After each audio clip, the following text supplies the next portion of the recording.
Okay, I think we're live. I think that worked. That took quite a long time to think before it went there. Let me switch big real quick. Okay, if you can see this, if everything looks okay, let me know. Let me move. Yeah, that's a little bit better. um, but yes, this is going to be a fun stream. I'm a little unsure exactly how it's gonna go, though. Hello, George. Hi, Pavilia. Okay, sweet. So it's all looking good. Fantastic. Oh, you can see me kind of dark. Kind of dark.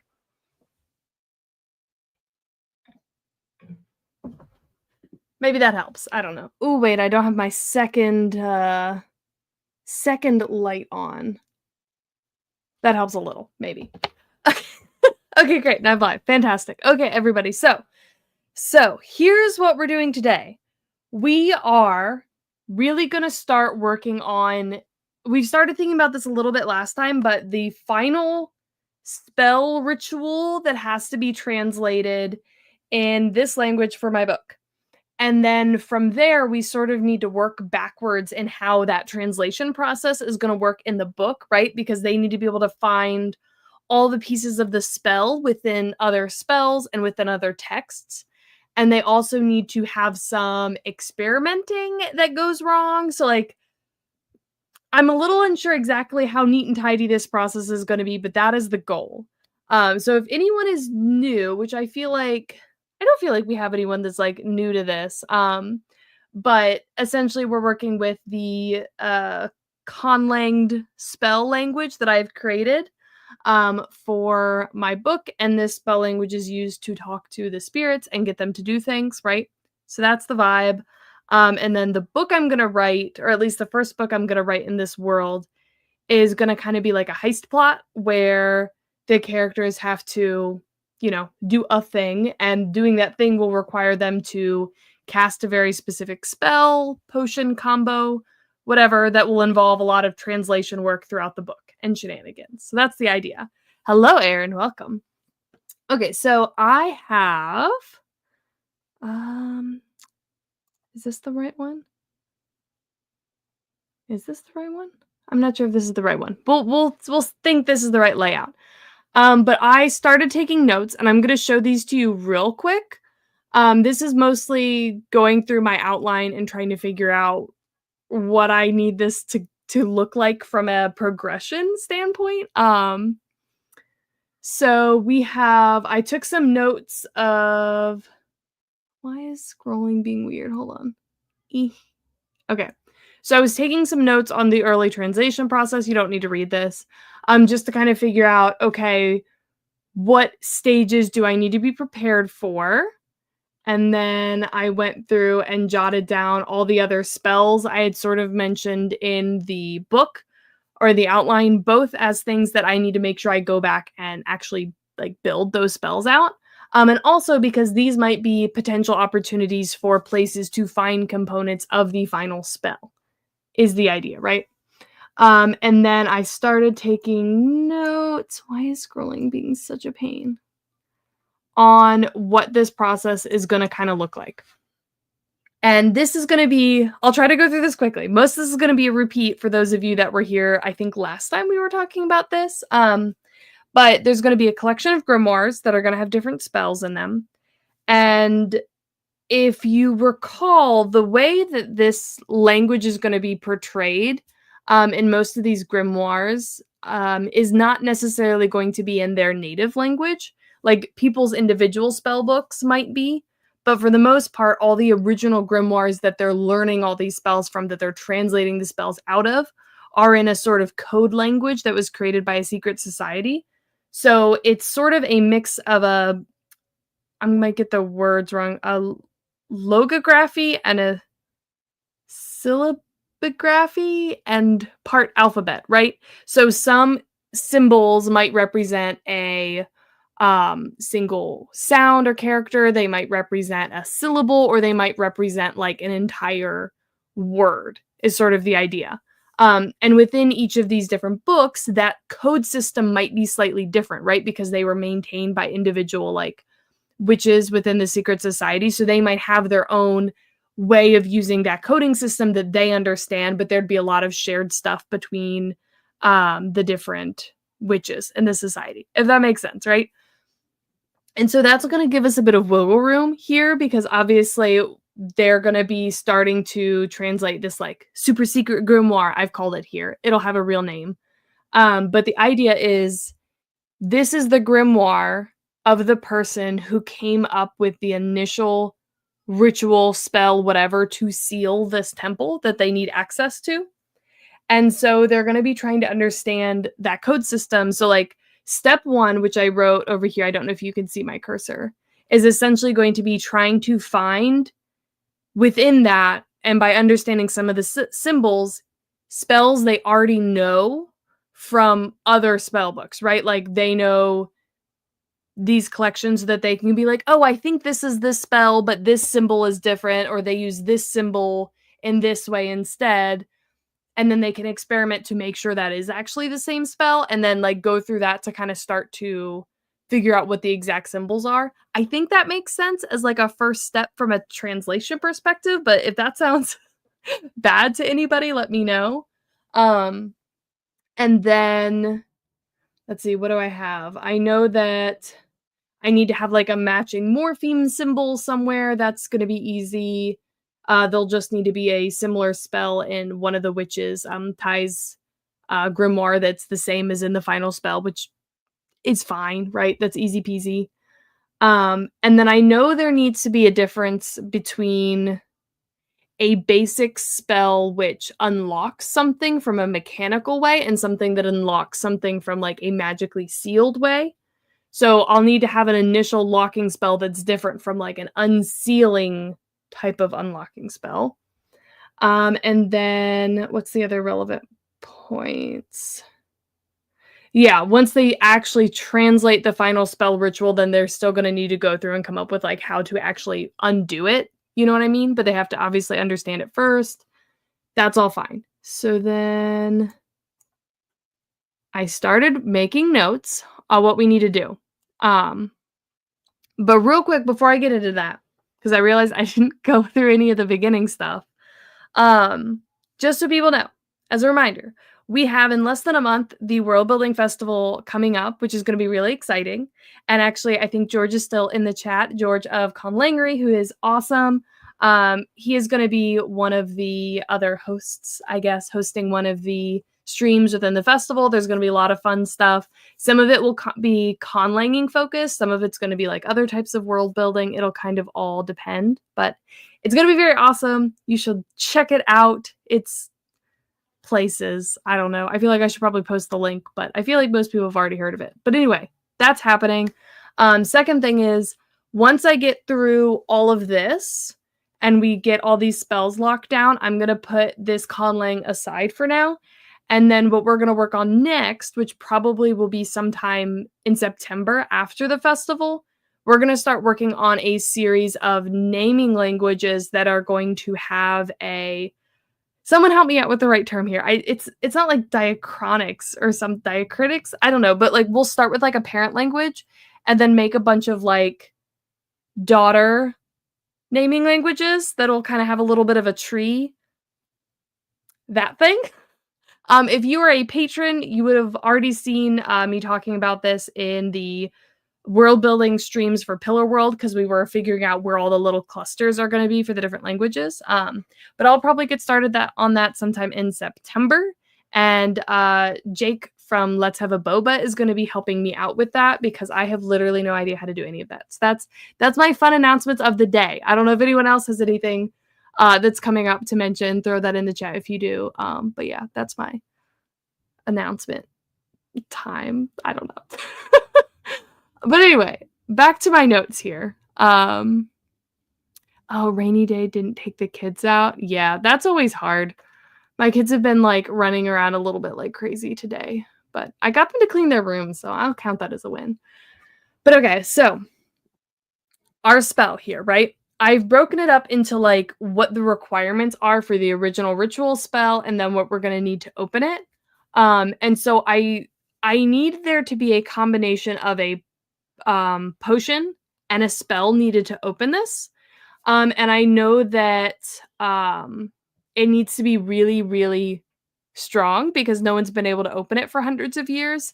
Now, no one had this grimoire to translate until now, but I needed to not be like people could just go in and unlock it without understanding what actually happened originally, right?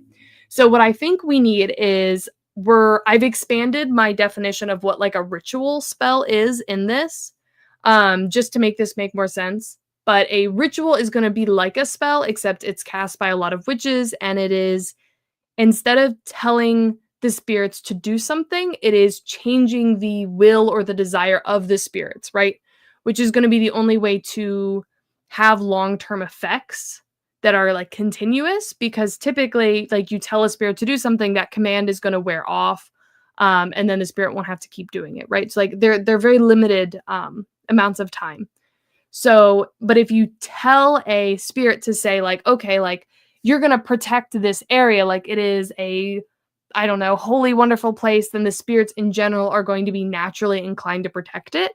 The effects are going to be a lot more not exact, less predictable, I guess, right? Because you're just convincing the spirits to want something, if that makes sense.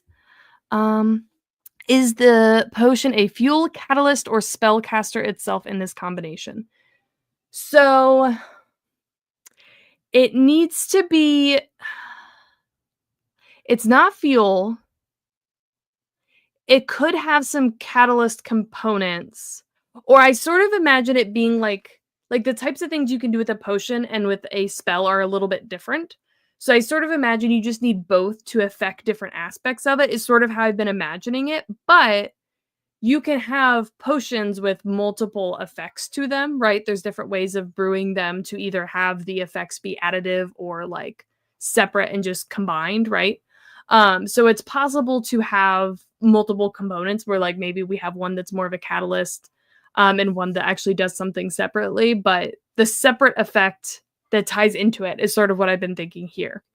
But yeah, so I think if you picture the temple, it's like higher up, but like you have these big arches, like this dome shape, and then in the floor you have this like almost bowl like shape, and that bowl like shape is the sealed door, right? So the idea is that they're going to have to actually mix the potion in that bowl like shape to then unseal it.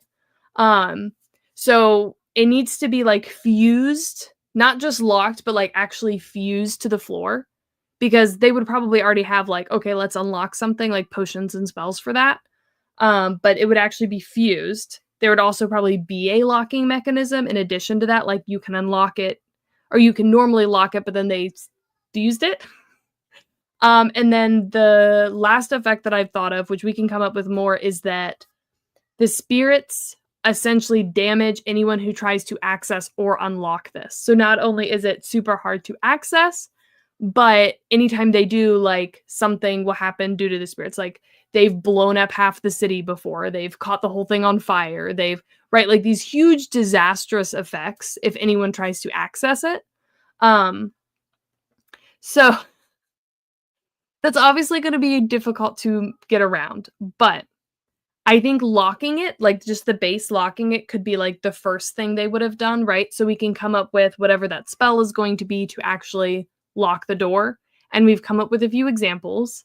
And then they would have cast the actual ritual to like protect it, right? So I'll have to come up with exactly how that works. And then I think there additionally would have used a potion to actually seal the door to the like floor in general, so it can't be accessed, right? That's kind of my thought. Which if we go that direction, then basically to open it, it would be pretty simple. We would need a potion that would actually do the unsealing and the unfusing of the door. And then there would be a spell that would remove the spirit's like protection of it, and then potentially to unlock the door. That would be like the super easy one-to-one kind of a thing. But we can also get a little bit more interesting about it as we go. But that's sort of what I'm starting with. So I think I think the first thing to start with is probably what this spell and ritual is going to be. We're not building the potions here. Like, that's not really going to be conlanging. Like, I'm going to need to do that personally. I have like a whole chemistry system developed, but I don't think you all would necessarily find that interesting to do on a stream. I mean, if you think that'd be interesting for me to build the potions on a stream because I have a whole system for it, I can do that live. Just let me know. But I'm just assuming we're sticking to the conlanging parts of this for now. So we want to protect the door and whatever effects are going to happen there, and then we need to lock the door. And that's sort of what we're going to start with for the spells. And we want it to be really like not just a basic spell. Like there'll be basic ones that they would already know, and then this needs to be a little different where it's not using the same like words and morphemes for it, even if it has a similar effect. If that makes sense. Yes, that's the goal. Billy says, break out the cauldron and set up the camera in the kitchen. Oh my gosh. I've thought about, it's been so long since I've worked on it. I'm trying to remember what it's called. But the things they used to use in alchemy with the like, I don't remember what they're called.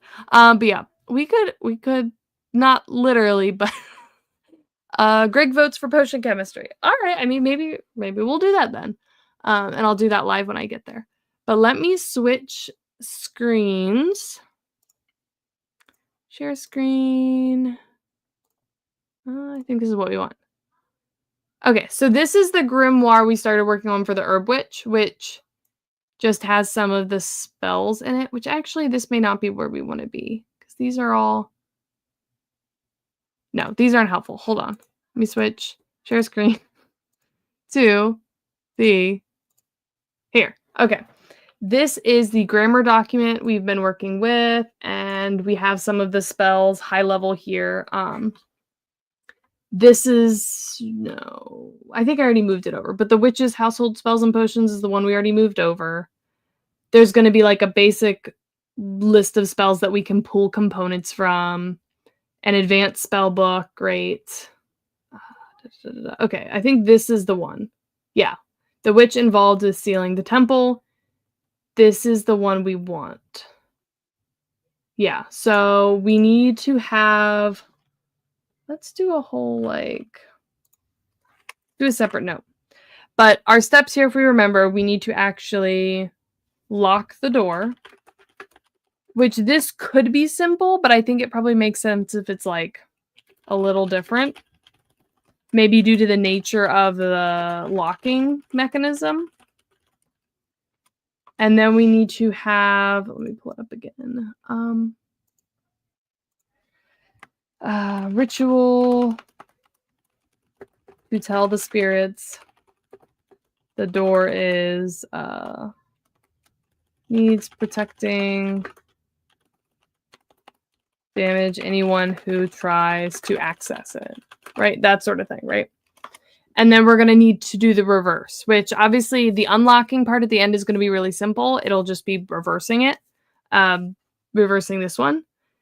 But this as a ritual is not the same. Like, just the reverse of that isn't what the spell would need to be. Like, the spell could be something like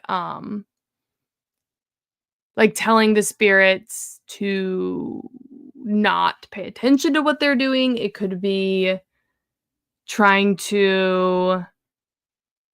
I don't know, because they won't really be able to, like... I mean, maybe they could do a ritual, but I feel like the ritual would be too powerful. So it needs to be something to temporarily, like, make the spirits allow them to essentially bypass this ritual, this belief that they now have that's been forced upon them. But we can worry about that later, right? But they'll need to be able to, like, reverse engineer that through spells they already have. So let's start with the locking mechanism or sealing the door, because we have... Do we have any of those already? Close the book, open the book. Okay, we have basic unlock and lock the door spells here. Let's see, do you have the original ritual? Do you think the original ritual would have a clause in it to recognize some individuals as friends not to be harmed? If so, the new ritual could be to treat the protagonist as one of those friends.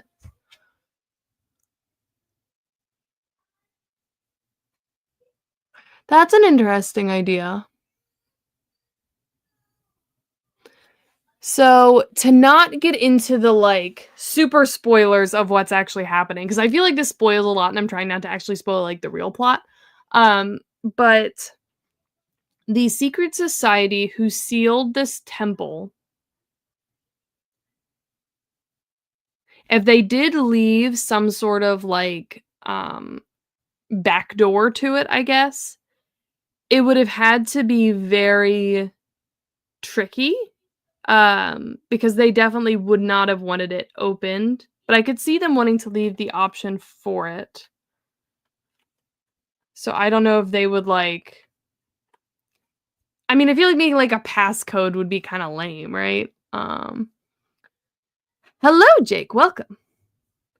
That's an interesting idea, though. It would make sense as a way to bypass it. Let's think on that. Let's think on that, because I think we'll wanna come back to it. Okay.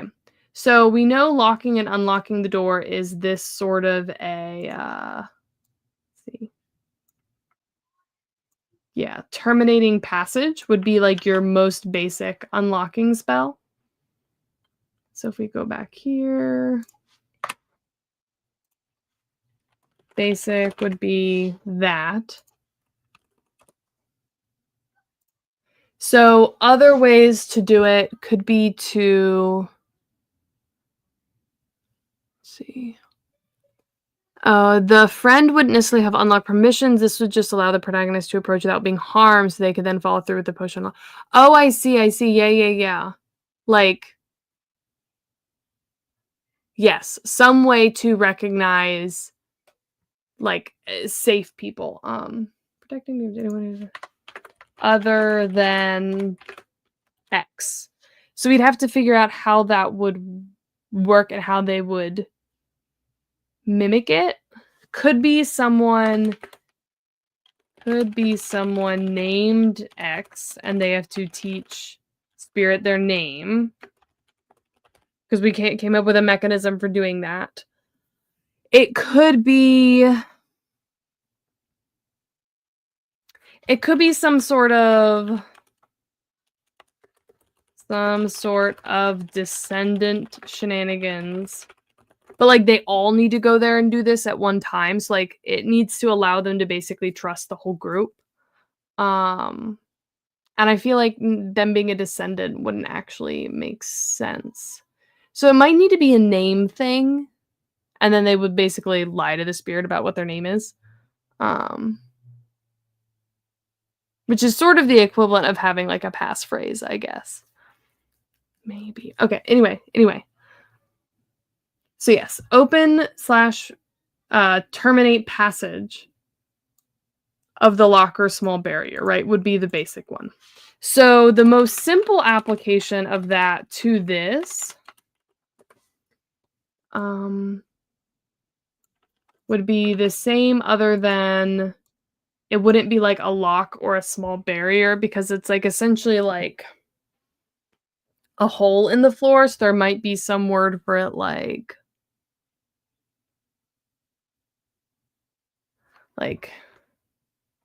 cave door might be the way they'd refer to it. Yeah, another option would be to somehow distract or divert the spirit's attentions. Yes, that would be another option, Greg. Like a cave door or entrance.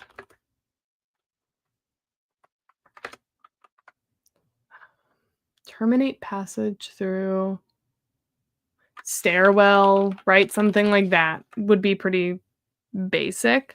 I'm sort of almost imagining, though, what if it's not even, I mean, I guess it would have to have some locking mechanism, but if it's a big round dome, it would need to be able to lift up and then kind of, like, turn out of the way in order to open, which, like, there could be, like, a mechanism in to, like, do that. So it would have to be like a latch on the one side. Potentially. So it could be have something that's like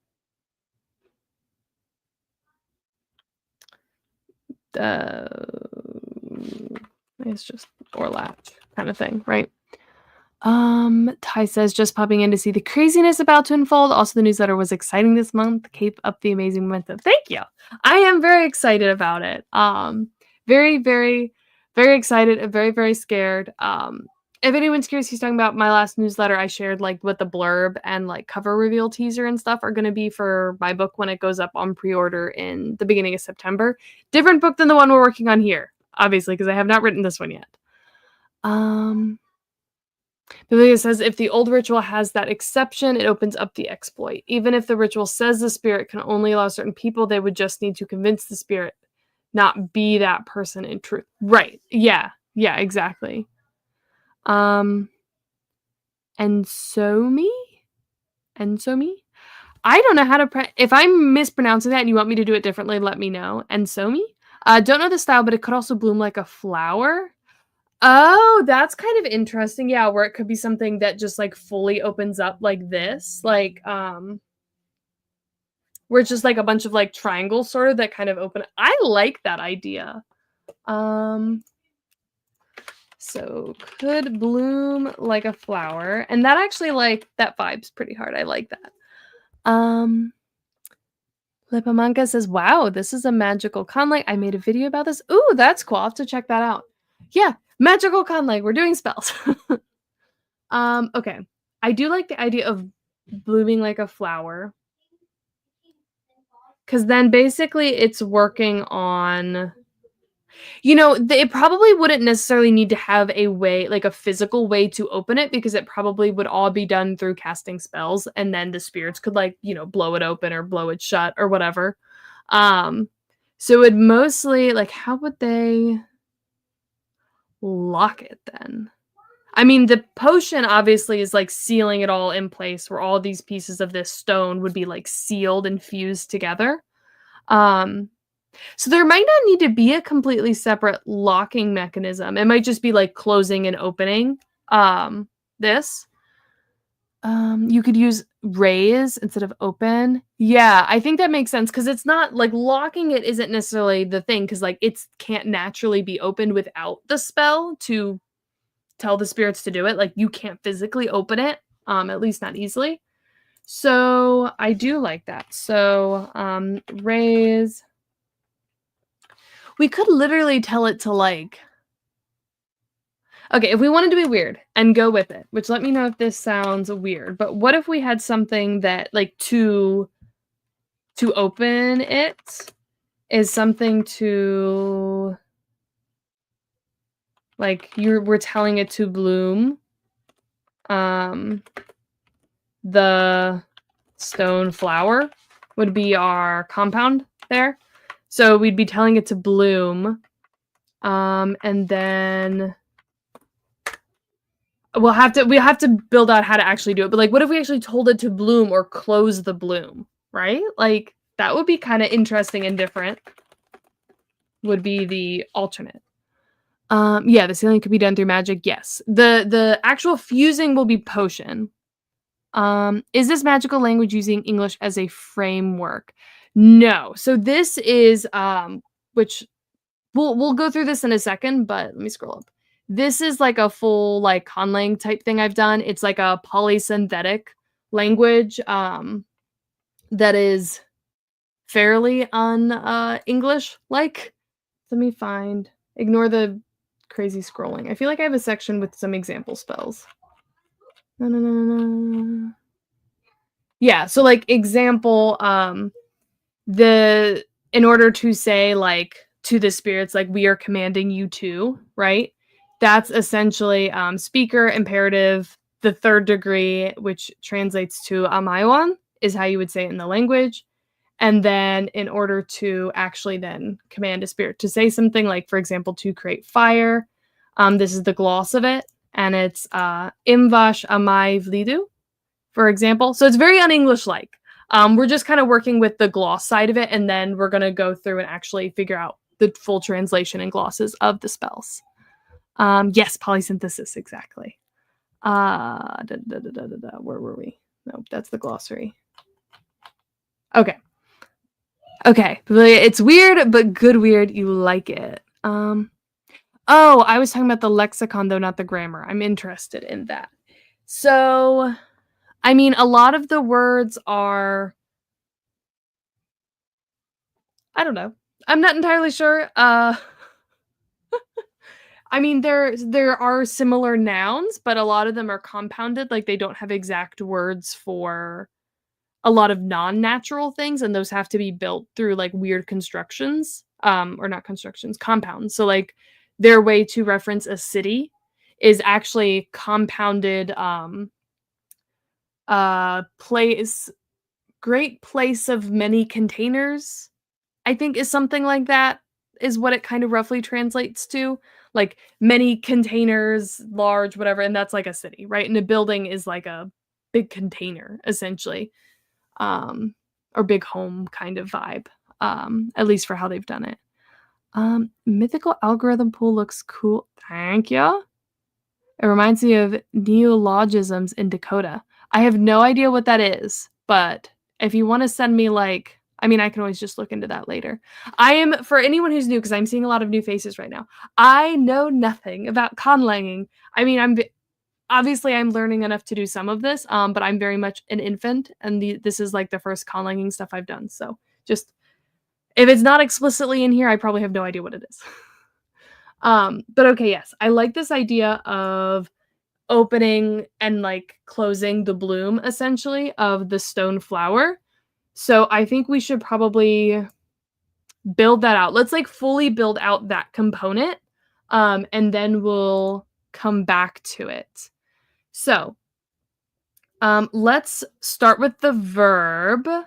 So let's go up to my verbalizing section. Here we go, my action morphemes. Neologisms are like new words to describe new things in Dakota's language indigenous to the Dakotas and Minnesota and surrounding areas. Oh, cool. Yeah. Yeah, then that might be, there might be comparisons there for sure. Greg, also Madeline has a Patreon. I do have a Patreon. Oh boy. Okay, wait, we have IPA here. All right. The upside down E, which I know because Greg was just helping me with that in the last stream, is the lazy sound, right? That's just like the middle of the vowel chart. So like, is that it? So, I don't know what the OE together are.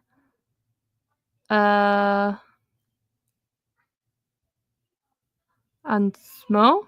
Ansmo? Ansmui? I'm not entirely sure about that OE at the end. Helicopter is often called metal dragonfly. That's awesome! Yes, essentially we're doing stuff like that. Although that is like absolutely epic. I really like that. Why would you call a helicopter anything else when it could be a metal dragonfly? The OE is a hard so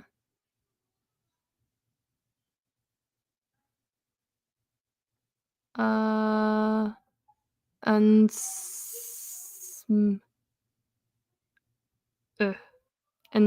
and sm. I suck at this. I'm sorry. I'm still working on my IPA pronunciation. I can't pronounce anything. Okay. So we want to bloom, right? So let's see. Referring to the subject, we're telling. Okay, hold on. We are telling.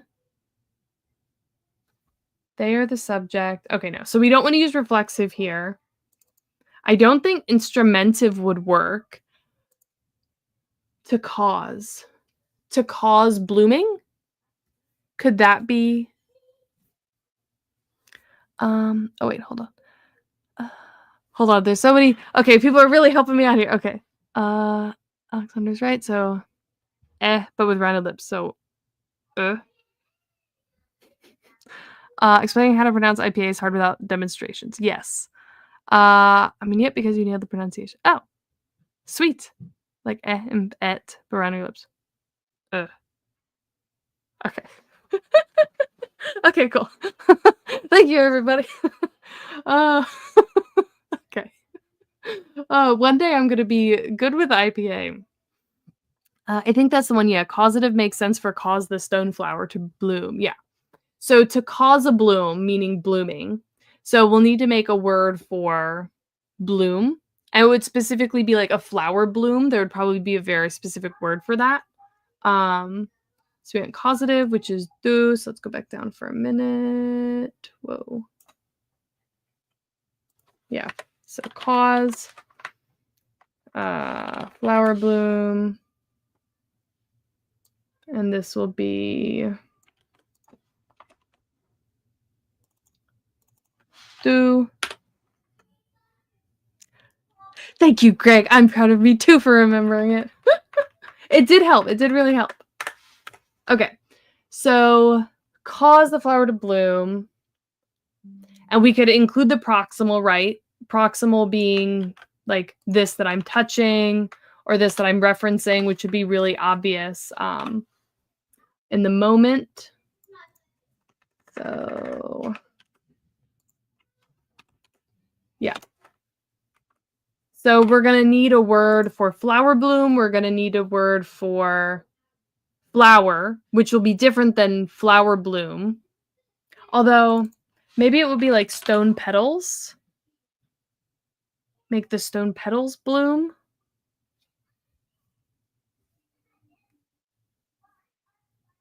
Or would we just like the stone flower? Make the stone flower bloom or the stone petals bloom?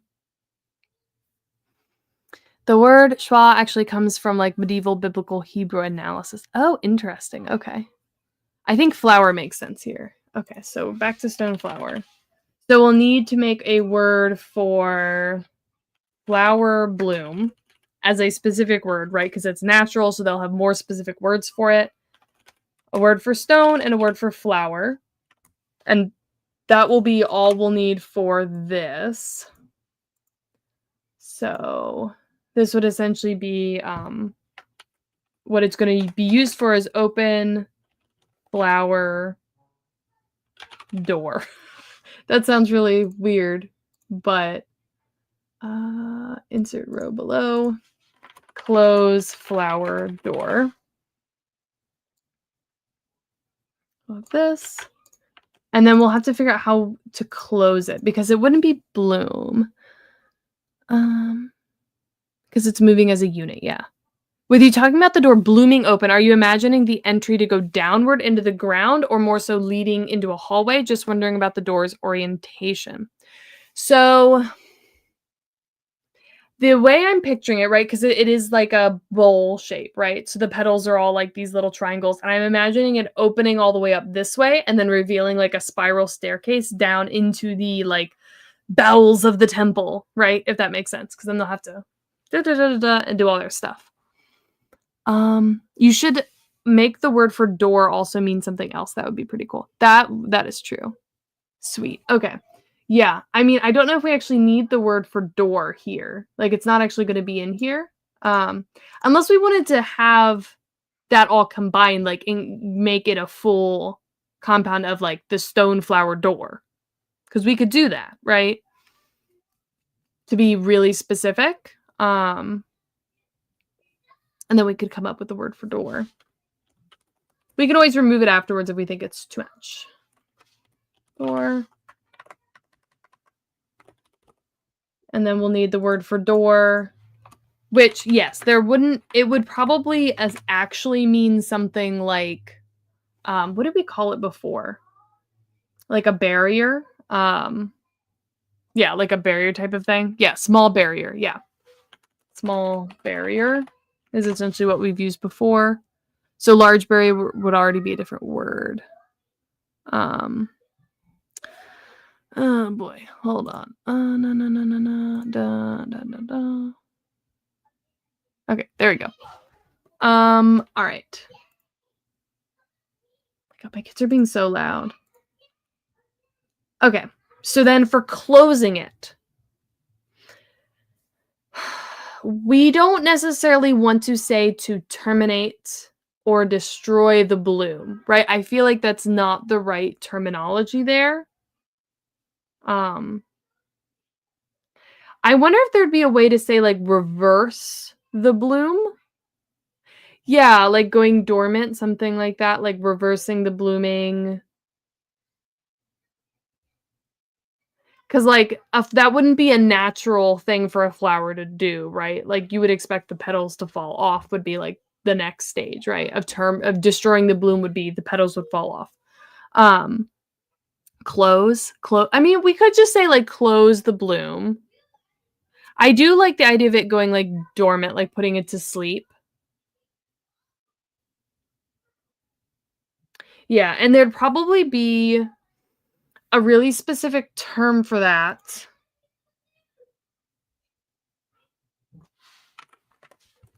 To so, like, some way of going dormant. Um,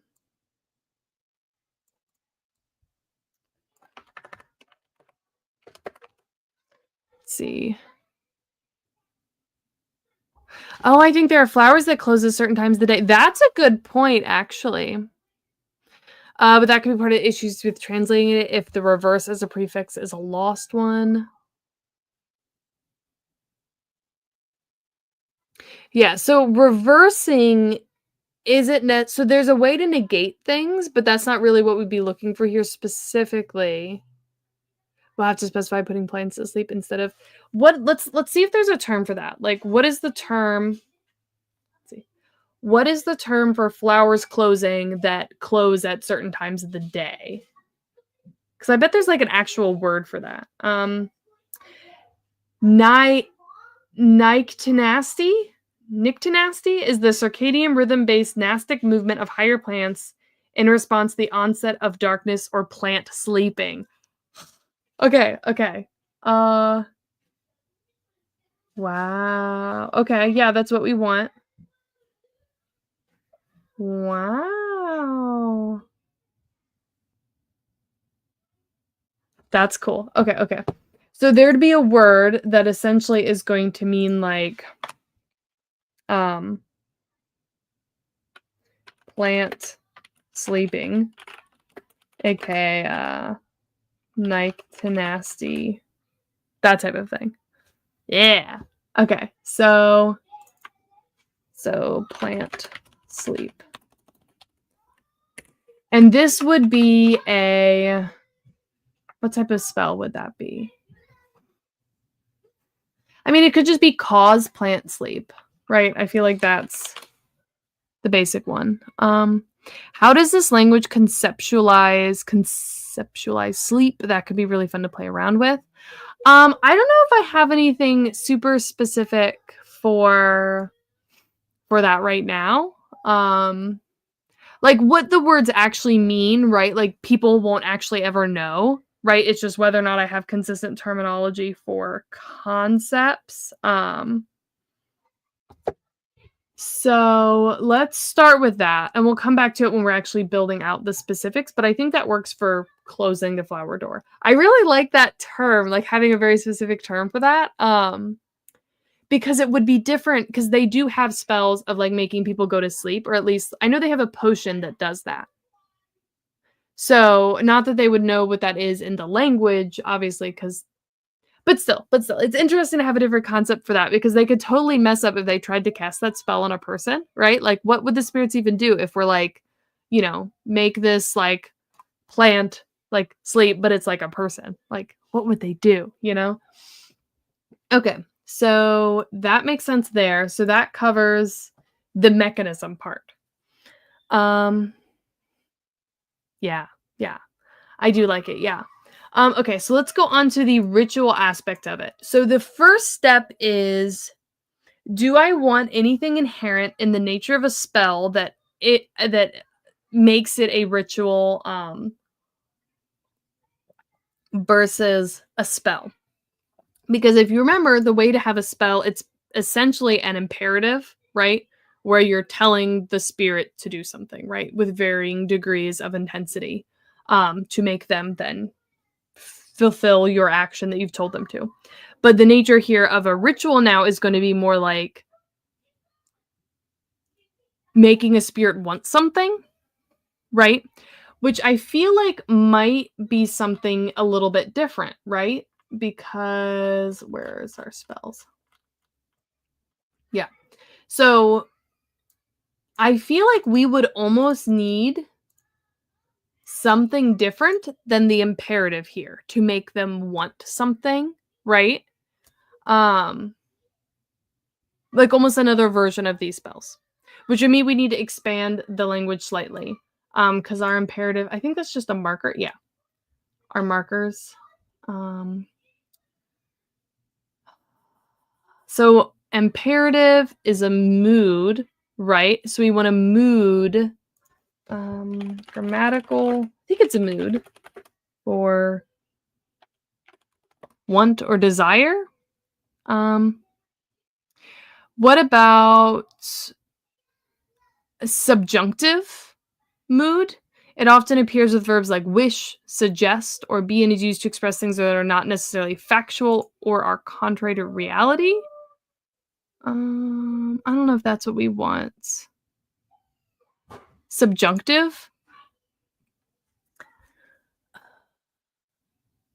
See, Billy says it is something that is quite different and much more violating in one sense. It's effectively changing the spirit's agency in a much different way. Exactly. So I feel like it needs to be different, right? And it is something that's like, yeah. Is your imperative derived from something else? No, it is not derived from anything else. We could have a 5th level of imperative that is only used in this spell.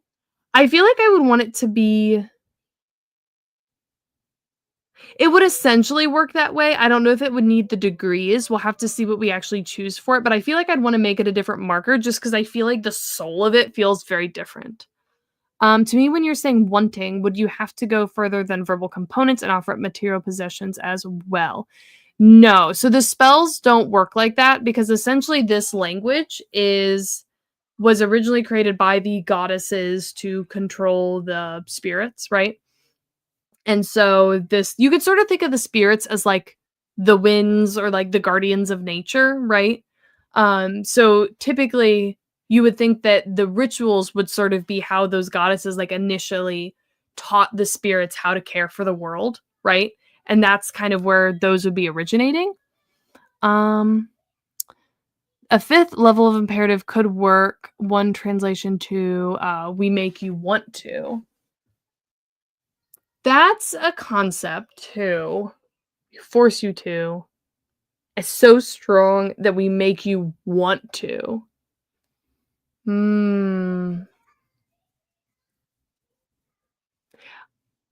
Yeah, I mean, that's true. Yeah, we would need a 5th degree then. So if we did something like that, we wouldn't necessarily be adding a new concept. We make you want to. I looked up Nick Tenacity and it's a Greek component of night pressing. Oh, that's cool. That's cool. Okay, so we would need 5th degree. So let's go up. Where is our degrees? Insert row below. 5th degree.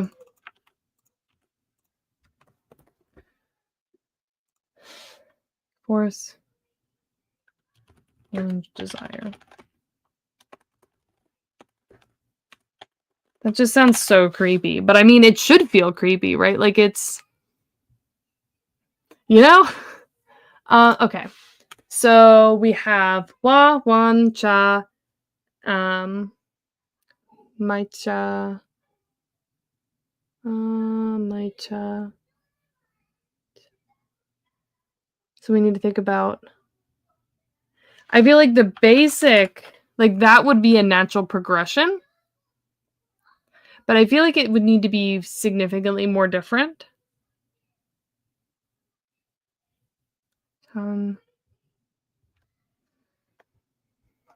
Because I feel like just adding that "and" at the end, even though it sort of like matches the progression of what we done earlier, is a little weird.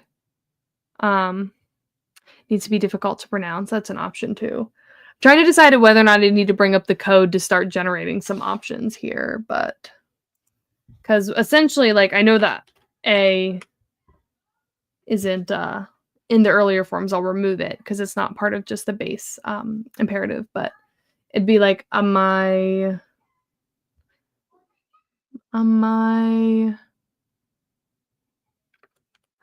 Definitely should be an A in it. Trying to think of. I wonder if we could pull it from another word. You want something that is distinct enough no one has stumbled upon that phrasing in the time before the plot. Yeah, so the one thing is there are rituals that are used, right? So like identifying that ritual form is a thing. Let's call in the code. Okay, give me a second to pull that up. But there will be rituals in the world, and when how do I put this?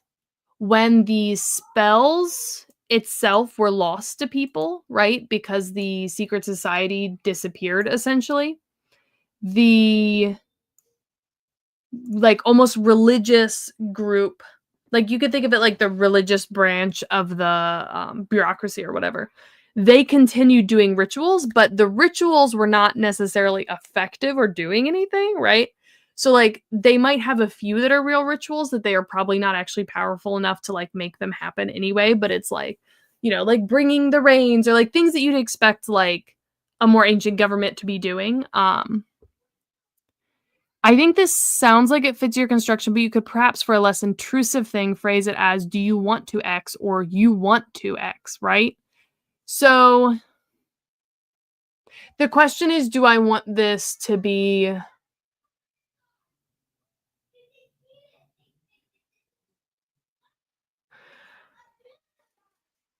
I feel like if we did that, it would need to be a different form of it. Because I feel like there needs to be a form that's like a more of a forceful command version of it, but like making it be a do you want to X or like, because that's sort of like that first degree of it, right? It would be if we did like a word that was like, instead of an imperative, it was something else that made them want something, or like, the lower degrees of it could be, consider wanting to do this, right? Like, this could be a thing that would be good. Do you agree? You should do it. You know what I mean? And then have more intense versions of it.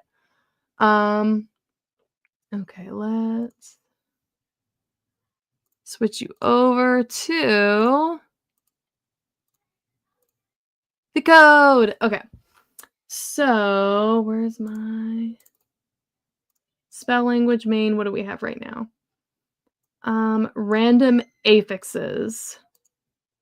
Yeah, I mean, that's essentially what we want. Let's see if I've broken this code. This is the last time I was in here. No, it still works. Okay. So here are some options. So, Amaimrau, Amaichthias, Amaichthias? That's kind of interesting.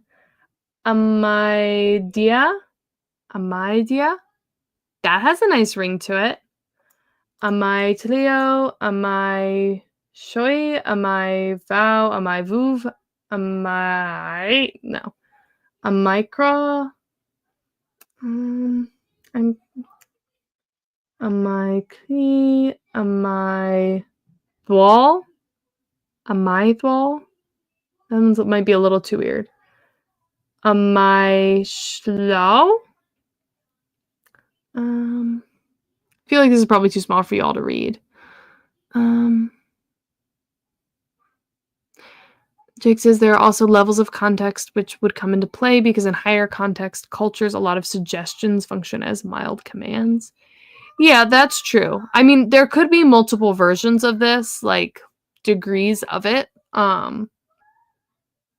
Which I think our option is either to have this function as an even stronger command that you're like changing their will, or have it be different than the imperative and have it be a different marker there, and then have us be able to use some of the degrees on that. I feel like that's kind of, we need to go one of those two directions. A Minash. A my shlo sounds good and is distinctive enough than the other commands. It would be a my slayer.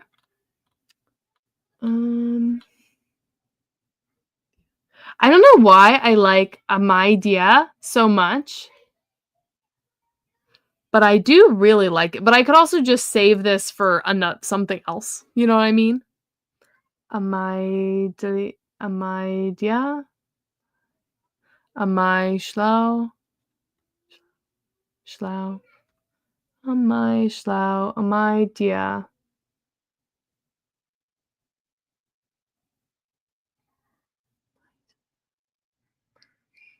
I might go with dia, just because I think I really like that. So that's DYIA. Let me stick that in here. DYIA. And that's, again, if we don't want to just, like, make it be a completely different thing, right? Because I do like the idea of, like, a beseech version of the ritual. I do like the idea of that. It also sounds like day, which could resonate with blooming open. Yeah, it wouldn't just be used for that, but, like, yeah, it does sound nice. Although maybe we go with, like, I mean, this doesn't necessarily need to be tidy. Is there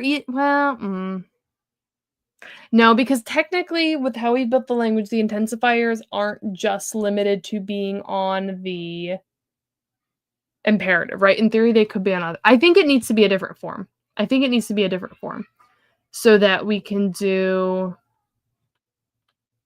Yeah, I think that's what we gotta have. So let's and maybe we use DYIA as the other form of it. Oh wait, it's DYIA. Is that what it is? Dia? Can we have Dia? Hold on a second. Let me switch you back over to the grammar, because I don't know if I can actually have IA, because where's our sound part? Okay. Diphthongs must be closing. This means no IA. How did we generate IA then? Did I not add that rule in? Hello, Kyle. Welcome. We are working on spells. The code doesn't have your new IPA stuff incorporated. No, it does not. I have honestly not actually messed with the code in a little while. At the point that I built up this whole grammar for this, I don't know, it's felt unnecessary to replicate it all, but I really do need to at least replicate the generating part. But I actually don't know how to, like, have my code use the IPA. So I'm not entirely sure there. I'm gonna have to figure it out for when I get to the other language stuff with Jake, because I think we're gonna use the IPA, which will be good for me. It will be good for me to do, but I haven't figured out how to do all of that yet, because, like, I feel like we've got so much of it here that I don't know. But okay, so Dia, Jake says we are using IPA. Okay. It'll be good. It'll be good. Where's Dia? Day? Oh my god. Did I go past it? Am I losing my mind? No, wait, hold on. There we go. So instead of Dia, we could just do something like that. Dia, which I think is legal in the language. And it sort of sounds the same, right? Okay. So who can help me? Wait.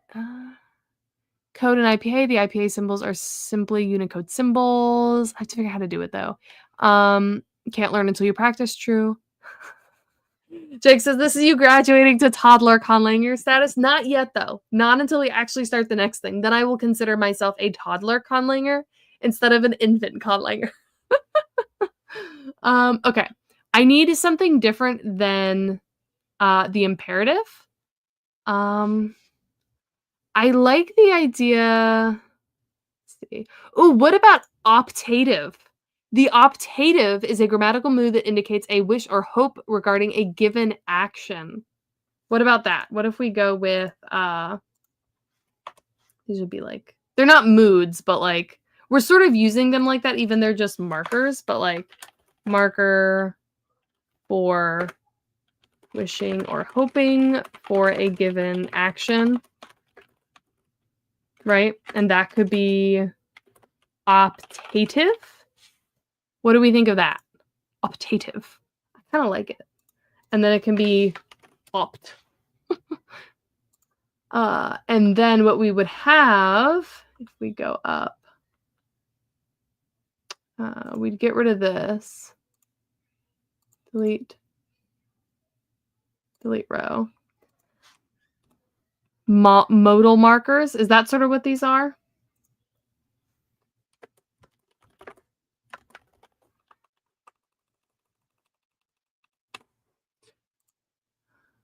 Yeah. Insert column left. Imperative.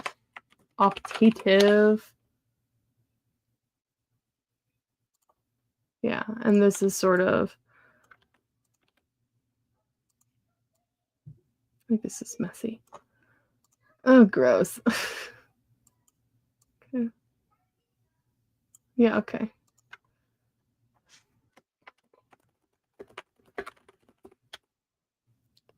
That's at least what I'd call them. I mean, it's a good starting point, at least. So let's see. So what we'd have, right?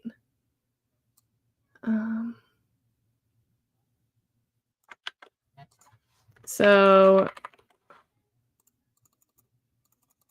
rituals would use the optative marker instead. If only you do this, then you want to do this. Well, so that would be where the intensifier would come in, Bavilia, because like there's also a bit of a bit of that here too, right? Because for imperative, you would say that's a command, right? But like with our lower intensifier, that's we welcome you to, all the way up to force you. So we'd get those different meanings with the imperative, where some would be like a true, I wish that you would do this, versus all the way up to like, I'm forcing you to want to do this. Like, I feel like that's like a progressive kind of, you know what I mean? I think that makes sense. Yeah, for commanding,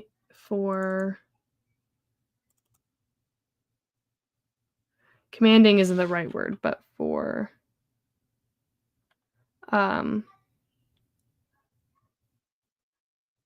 telling wishes to, that's not the right wording, but so imvash, spirit, opt.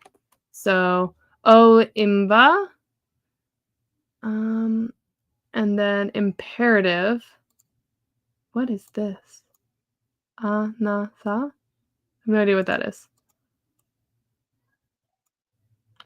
Imperative, optative is, yeah.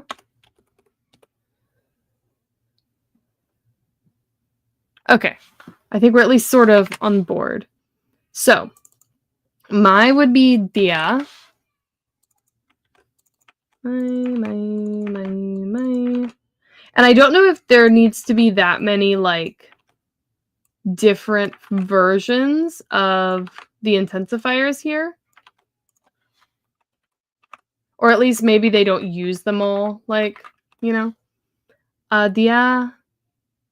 would be I/we wish that you would X, right?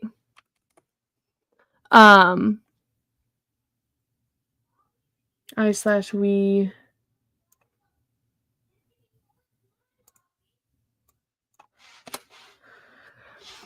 I feel like you'd have to jump all the way up to them to like I/we make you want to, right? Because even if these are the same like levels, right? Because in the middle, I imagine this would be like, I'm begging you to X, right? Or like I desperately wish you would do this. That's still affecting the long-term desires of it, and affecting like they can decide whether or not they want to agree to that, versus here is like, you're telling them to do a certain thing right then and there. So I feel like that's more context on what the exact meaning is that sort of branches out from it just being like imperative and optative. You know what I mean? Yeah, I mean, like, we're trying to affect what the spirits want to do, right? Versus like what they actually do. Oh, sorry. I think I just hit the. I hope that didn't sound bad. I wish that you would want to. Um, I beg you to want to. On a side note, have I been mispronouncing optative for the past 15 years? I mean, I don't know. If you're going to ask anybody how to pronounce something, it should not be me. I feel like half the words I learned how to pronounce, I learned how to pronounce them just by reading them and never hearing someone say it out loud, meaning that I did not learn how to pronounce them. And thus, I feel like my natural pronunciation for things tends to be incorrect. Like, I don't know. I feel like my innate pronunciation is bad. But actually does hold on. Um Wikipedia has this, which I don't know how to read that. The backwards A up. Yeah, I don't know. Optative. Optative. Optative. I feel like that second one is maybe close to how I was pronouncing it. Which was use the optative word instead, which is intended to affect the will / natural desires of the spirits in a way that could have long-term effects. Oh, have you seen the desiderative mood in linguistics? A desiderative mood, abbreviated desi or des form, is one that has the meaning of wanting to X. That might be better. I actually think I like that better. Desiderative?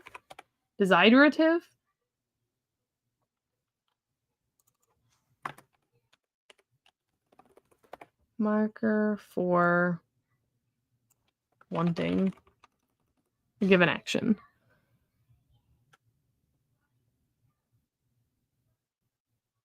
Yeah, I like the DES label because it sounds more like what we're looking for, which we're affecting desires. So I do think I like that better. What makes you not always go for the 4th degree?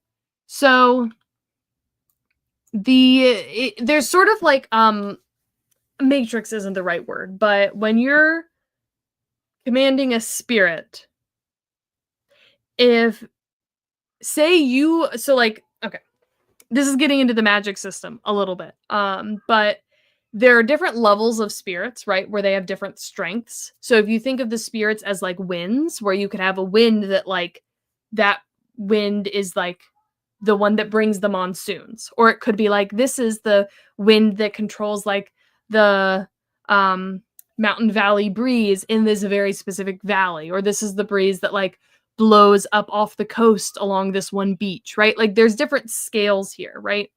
And depending on the territory and size and power of that spirit, they're both able to do greater things and have larger territories, but also they are harder to control, right? So if you try to force a spirit to do something and they're like a higher level, it's not that like exact, but like a higher level than you, right? And it's something they wouldn't naturally want to do, it can backfire, right? They can either like twist your words into doing something damaging or just straight up like F you up or something, right? So it's very dangerous to try and command a higher level spirit. But if it's a lower level spirit than you, then doing like one of these lower level spells might be effective, right? Especially if they'd like want to do it. But you kind of have to gauge it based off how likely the spirit is to do it in the first place. And then the more you try to force it, if you don't have the actual power or authority to do it, there's more consequences, right? So it's sort of like a risk factor. Like the higher level intensity of spell you cast, the more unnatural things you can force the spirits to do. Whereas there's also a higher risk there if you can't force them to do it, right? That's sort of like the balance. And Academy witches will lean more towards these more forceful commands because they're more about like getting exact repeatable things to happen, versus like more like your herb witch style witches, which is like the main character who would only ever cast this kind of spell, and they're a relatively low level witch, but they can have relatively powerful spirits do things for them because they're like only trying to do things that are natural to them that they would sort of want to do anyway, and they're very, we're welcome you to do this, right? Better relationships with the spirits, if that makes sense. Okay, the backwards A is a weird hybrid of A and O. Okay. Updated. Okay. Yeah, so basically politeness pays off. Yes. And you have to know like there's a lot of different factors. But yes, essentially. So now we have this, which this level of spell is definitely going to be 4th degree. So we want you to, we beg you to, and I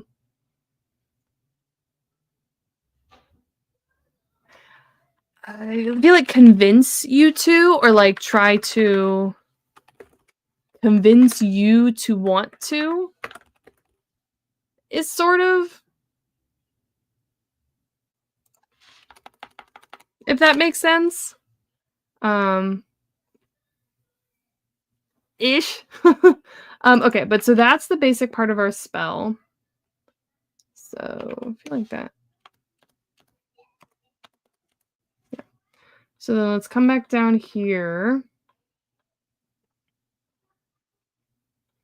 to our ritual. So Adiacha, that actually sounds really good. I like that.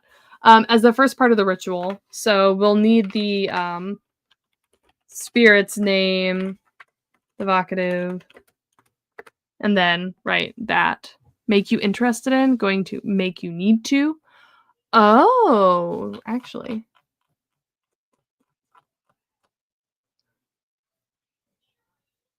Make you need to be interested in. Yeah, I like that. I think that makes sense. And it helps exemplify the difference there. Okay. So, Adiacha. I like that. So that's going to be our like ritual form of like we're making you want to. So then there's a lot of aspects of it, right? This is going to be a complicated ritual. Whoa. Can I like have this not be? There you go. So protect the door, right? Or whatever we're going to do that, right? So that'll be one aspect of, right? Protect the door. And then damage anyone who tries to access it.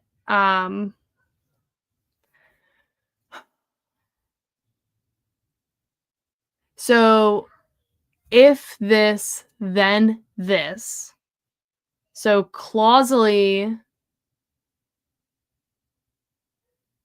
okay, hold on. So we definitely want future tense or not current tense for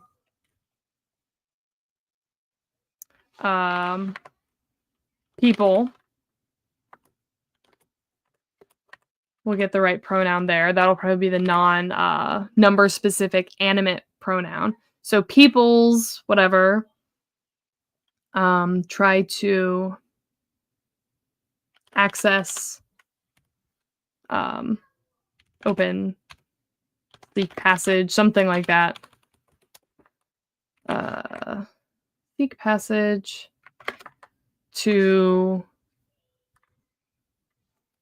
this proximal entrance, whatever, right? So people in the future, people try to access this entrance. Then in order to have causative, let's go back up to our causal grammar and look at that real quick. Until I and wash. Do we not have something for this?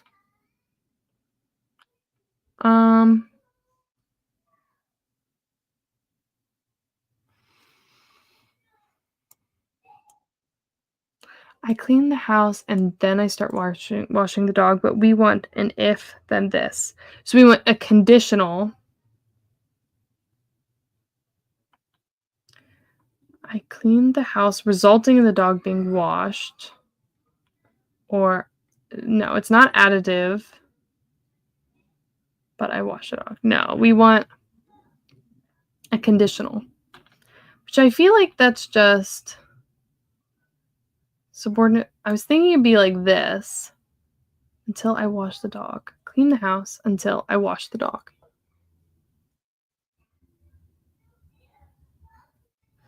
And if we have two that have future tense, do I have an example for that? Yeah, so I feel like we can add an example at some points. Add an example for sub future and main future to mean if X do Y. That's would be one of the potential implications of that. Because I think that makes sense.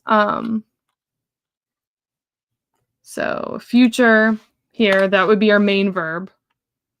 And then the subordinate would be essentially like stop them, harm them, something like that, right? Could maybe have a verb based around how bees approach a flower for nectar, protect the flower from bees seeking what is in the flower. That's true. And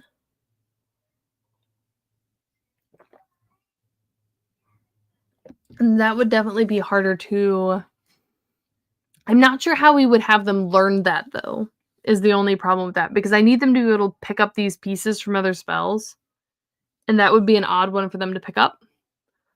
You had them in the water the plants until they are happy. Well, that's a little different, right? That's the until, right? As a conditional stopping point. Because in there, you're telling them to do something now until this conditional is met. And here we're telling them to only do this if this conditional is met, right? Which is a little different. So I think we need future on both. Yeah, because I feel like this, they could figure this out from what they have. Although, would that be too easy?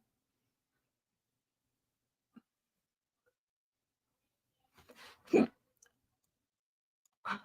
I feel like that part would be very easy without doing something weird with it. It could be tricky because of the symbols they use. That could be the part that's tricky.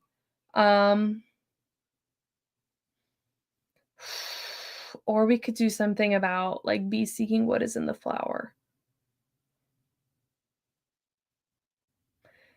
If we went with that approach, how would they learn to understand that? I mean, potentially if they can figure out what the opening and close, like, if they could figure out what this means, like something about flowers, then I feel like they would maybe, well, no, because it would be a completely different word.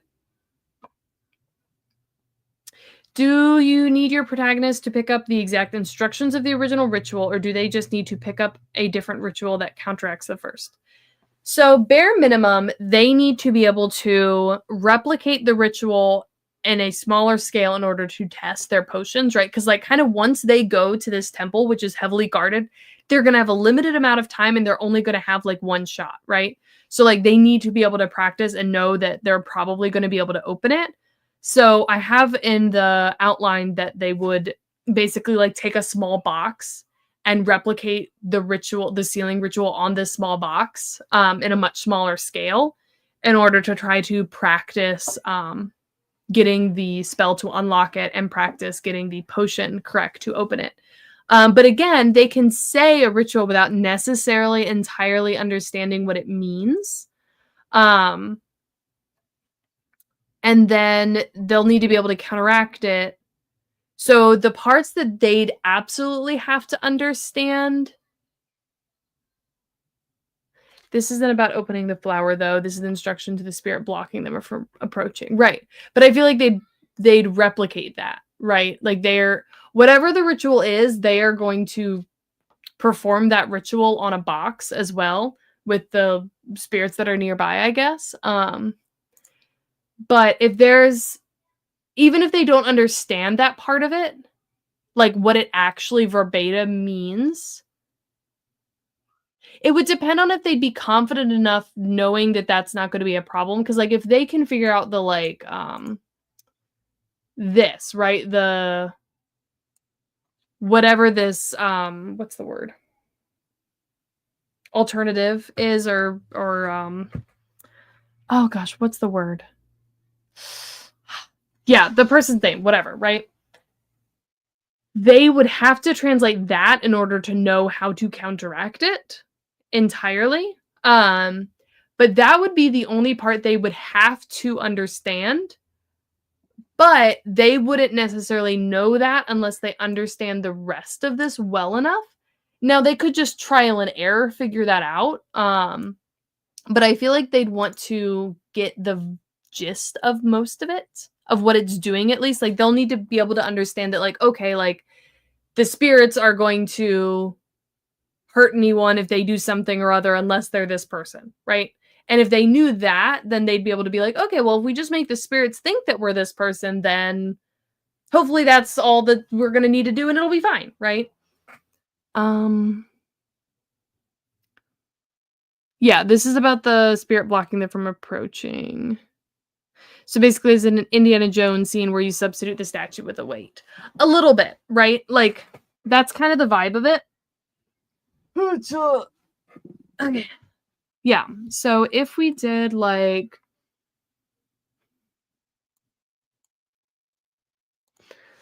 If we did something that was like... Where have we started writing this? Down here. That was stop and harm them. Stop them, harm them. People. I'm writing people, but it's just anything that's animate.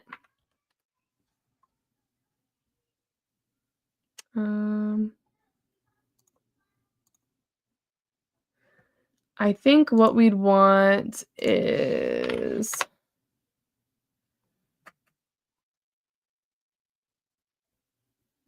bees seeking what's in the flower. So people seeking what's in the flower, which could be interpreted as bees seeking what's in the flower. Proximal. This could be that whole stone flower. Future. So we could do something like that, which I feel like that could work. And then they wouldn't necessarily know what this word is. We could maybe try to figure out a way they could learn what it is, or it could be just something that the linguist kind of like, I think it means something like this. This is my guess, kind of vibe. Yeah, but I think we could do something like that.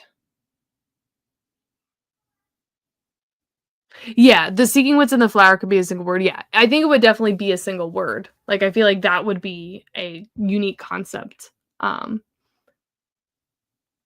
would, like, they'd maybe translate it to, like, seek nectar or something like that, if they were to do it. But yeah, single verb. Okay, So if we do that, then the other aspect of it is essentially like protecting the door. Because we're telling them if anyone tries to access it, hurt them. But I feel like we need to also have something that's like protect the door, keep it safe, keep it closed. Right? I mean, like I feel like there would need to be something like that too. And this can also like this is a very fancy ritual that they would have prepared for a long time to do. There can be some what's the word? Not ambiguity, but some redundancies in it too, potentially. So I feel like, there could be something that's, I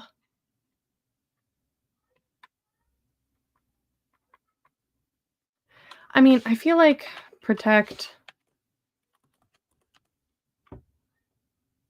like this would be active, right? To protect the stone flower. You know what I mean? Protect the stone flower. However, we're going to have the word protect be, protect this stone flower. I feel like that's kind of what we want. Yeah. So then, do we want... Yeah, exactly. Redundancies are good. They have one shot, so they can parallel 2 or 3 different approaches. Yeah, exactly. Yeah, exactly. Okay, so stop them / harm them. People see whatever we want. And then we'd also need a way to say other than this person. So I think we need to say allow...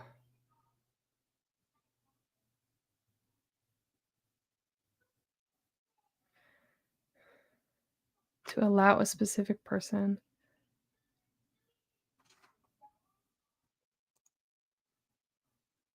So basically allow / okay, hold on. This would be, okay. We want a specific person. So we need to have the pronoun, and then immediately following we'll have the name. And I think vocative is how we were doing that for a proper noun. To pull that in. And then we want to allow them... Maybe we're telling them to just trust this person, right? Do you think that would be sufficient for it? Like, protect the stone if anyone, or protect the flower if anyone tries to seek its nectar, destroy them, but trust this person, right? Do you think that's sufficient? Trust. Like that, right? Trust them. That specific person. Which there could be like different people, right?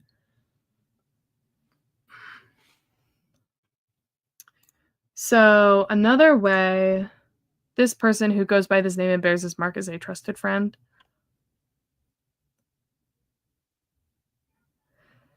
So the way naming works is particular, because we were going over that last name, like how it works to reference someone and teach them what a person's name is, because they can't hear the normal language that people speak.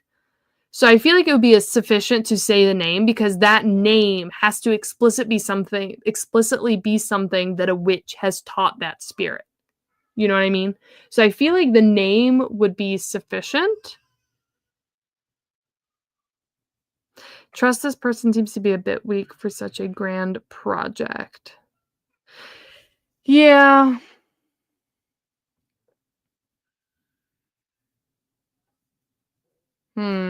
It could be like...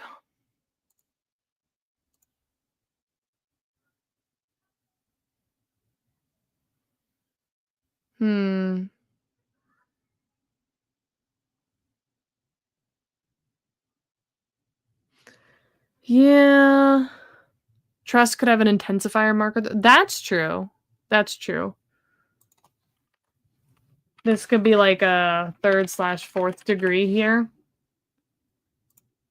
Which would be, and they probably wouldn't see that very often, which would be an interesting application of it. And then that part could be repeated for any of the people that they want in there. Okay, sweet. Okay, so we have protect the door. Do we want to say harm them? Do we want to say like destroy them? Like anyone who tries to access it, just destroy them.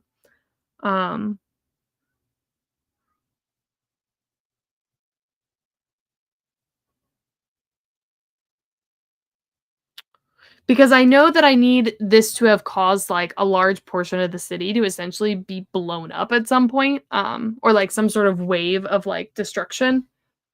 I figure out what the word would be for that, but I feel like it would be a similar word to like maybe it's a similar concept to like a volcanic eruption, right? That's sort of a term. Should be more like eruption.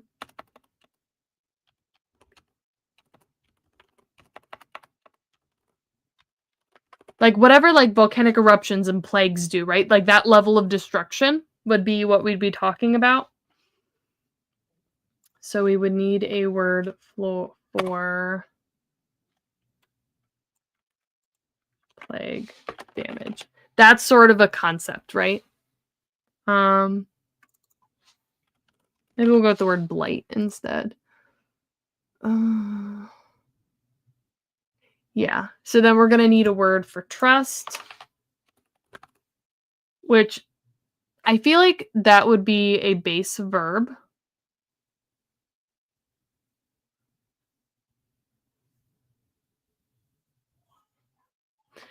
Yeah, that's a good point. Yeah, exactly, Bavilia.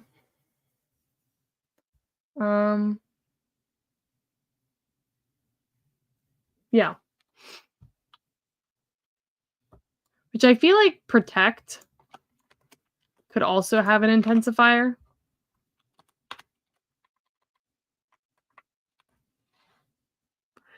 Does that seem sufficient, or should we have something in addition to like protect the door? Not just protect the door. You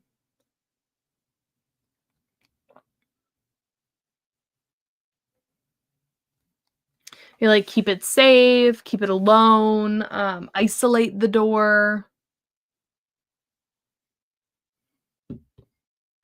Something like that. We need seek what's in the flower. Nectar kind of vibe. We have all those. Yeah.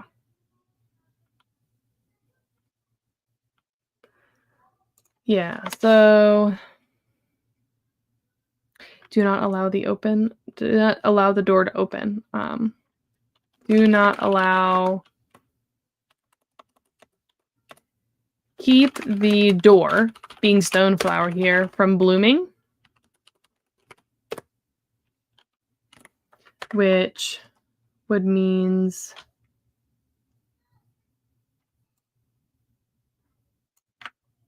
flower bloom.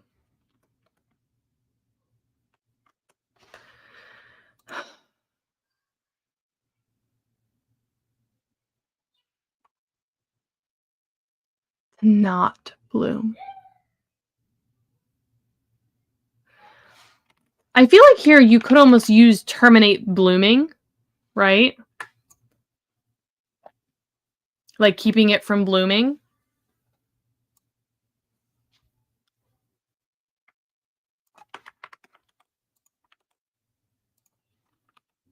Protect the door.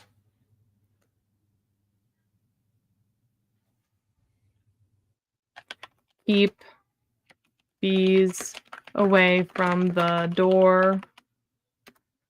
Which could be something like. So this would be, okay, so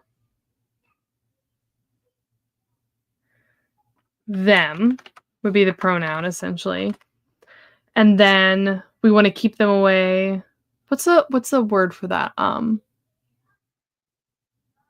Not banish. I don't know. I'll say disallow. Disallow them And then we'll need to get into proximity to the door, which I feel like would be locative, stone flower. Terminate blooming could mean that it will never bloom even with our strongest spell.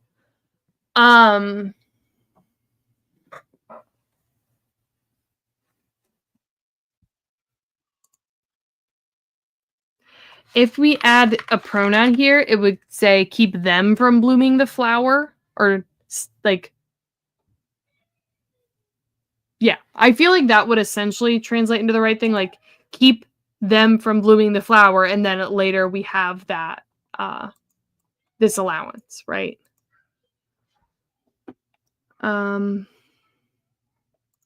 Let's look up at our locative markers real quick. Certain aspects.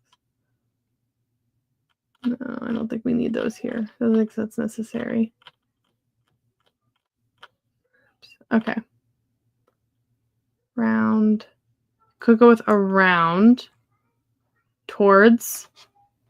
From coming towards. So POW.N would be towards.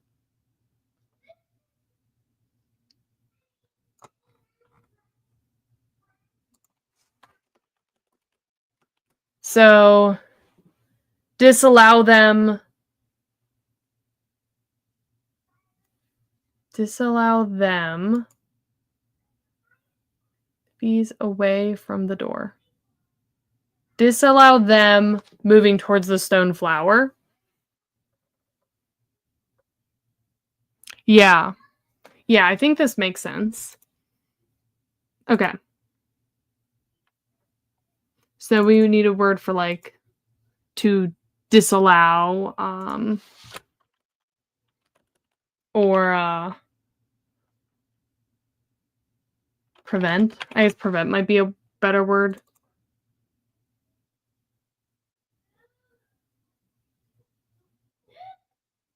Yeah, something like that. Okay. So let's flesh this out a little bit. Well, I feel like not even just let them have no effect. They don't even want them to come close. You know what I mean? Like keep people away from the door, you know?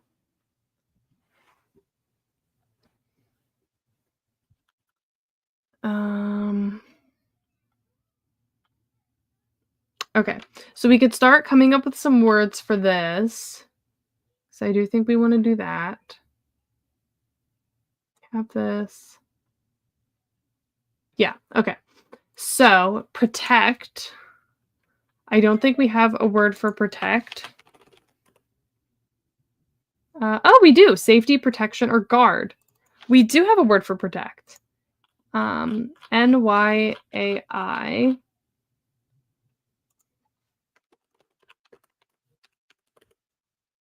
Yay. So,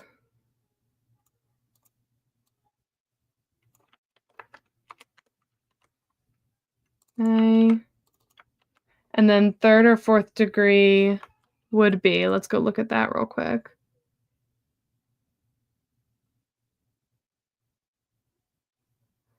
TSHA.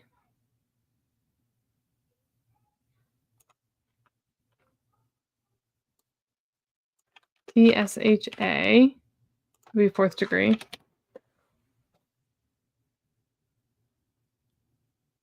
Yeah, I think over aggressive makes sense. Proximal.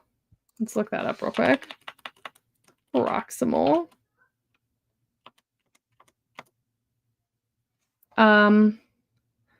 It's in the middle infix, so DI. DI, where are we? Here we go. DI. So, Nyachadi. And then we need something for stone flower, which I wonder, we might have a word for stone already. I feel like I do. Yes. SHII is stone.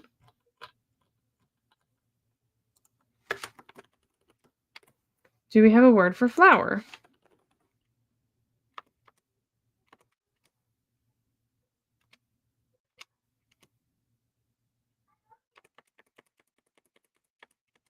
Come on.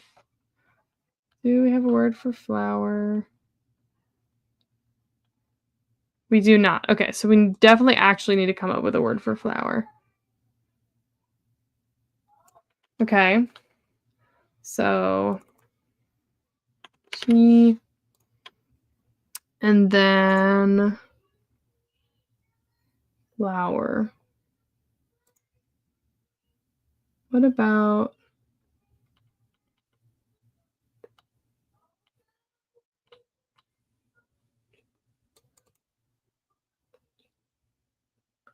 touch? We could go with, here's a couple options. Botch. We could go with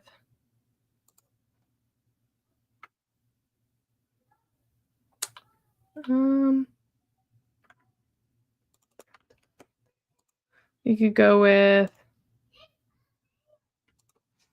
Leot.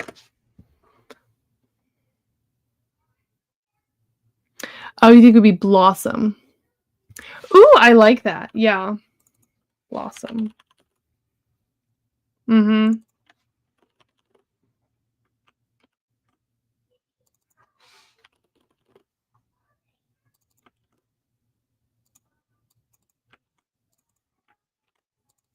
I do like that.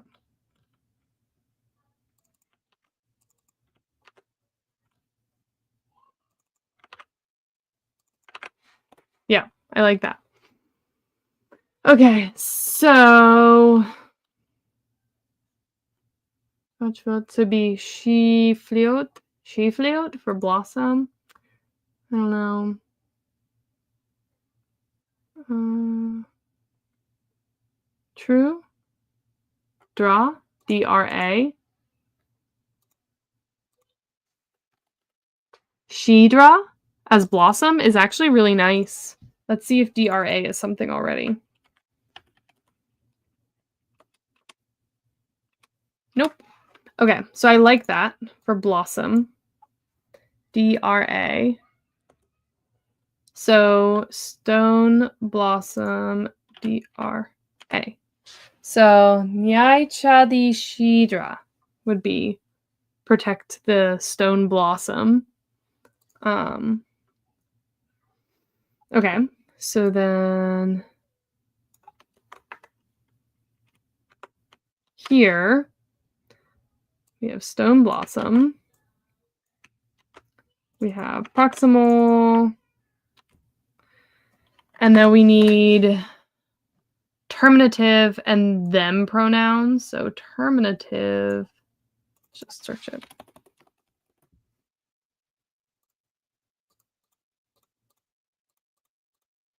Use this in too many things.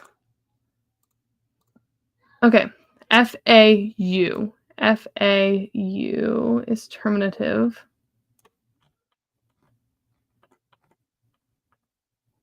FAU. And then we need the pronouns.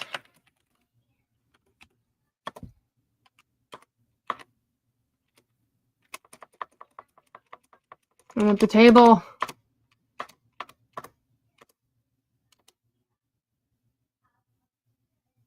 I mean, it's the same as pronouns, but yeah. Okay. So speaker, exclusive, animate. Could be plural, but we could say unspecified, so it could just be, oh. I think that makes sense. So, oh. And then we need a word for a flower blooming, which I feel like this is a base verb, right? So I feel like we need base verb there too. Whatever that is. Base.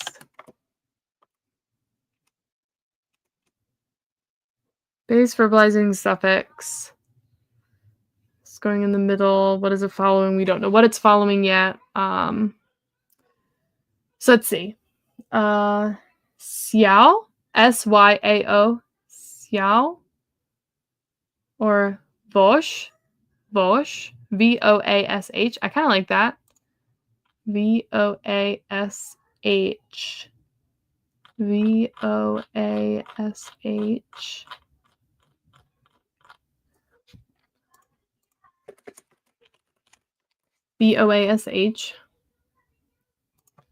B, which means this would start with an I and would just be an I. And then is OA, is that closing? Or hold on, is OA allowed? Because we know it's not following this rule.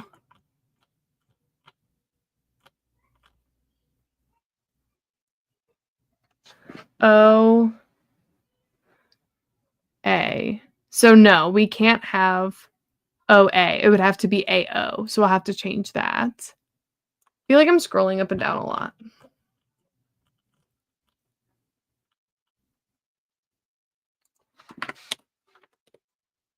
Bausch? There. Yes, okay. So we have the next part. Keep the door from blooming, or keep them from blooming the door, sort of. So then keep them away. So disallow them or prohibit or prevent them. Which prevent. Trying to figure out what type of verb, like if we can build that or if that needs to be a base verb. Prevent, disallow. Could be like action terminate. Could be disallow. Or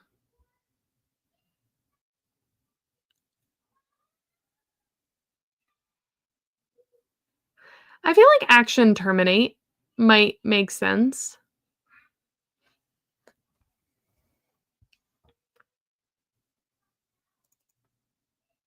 Negation. So negation of a base verb.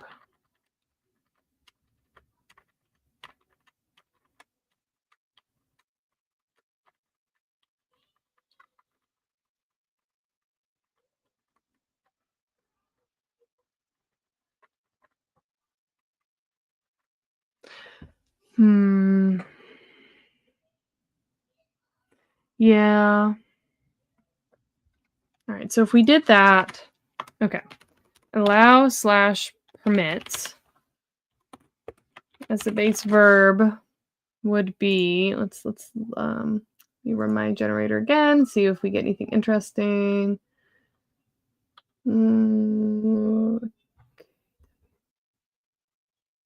Qual, Kwau is interesting. Qual. And then to negate it, let me go up to my section on negation because I remember it being weird. Near the end, I think. Negation. Negation ends in A at the end, which if that creates an invalid diphthong, the order can either be switched. Alternatively, negation can be done through vowel hiatus. So that would be Kwaua, which we could either do this. Qual. I think is what that would end up being. Would be to disallow / prevent as a base, which would be VI. I have to end in the V for the base part, right? Yeah. So this would be O And then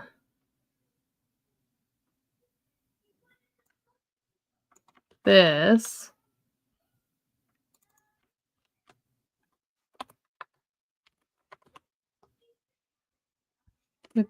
I think it defaults to the I. Yeah. Yeah. Okay. And then we need towards, stone blossom again, and locative. So stone blossom being Shidra. Shidra. And then we need towards and the locative, which is yum.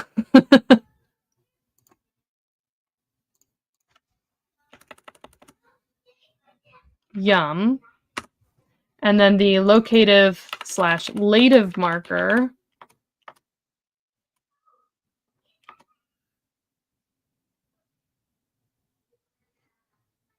TH or OTH. So that would be TH. Okay. All right, we're making progress.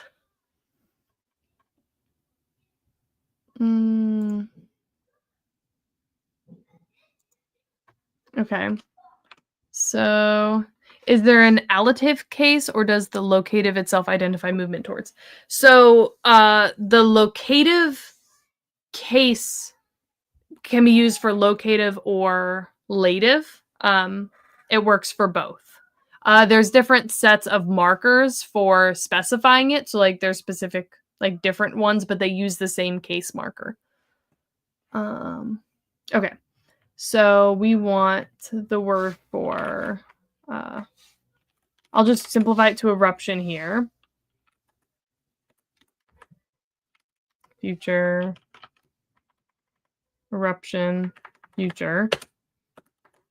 And then it'd be O, and then seek nectar, and then proximal stoneflower future. Which proximal stoneflower, and then we just need future. Future. Okay.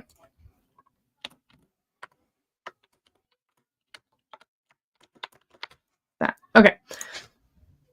Yes. Okay. So we need the future case, and then we need these two new words. Which let me look up what future is again, because I don't remember.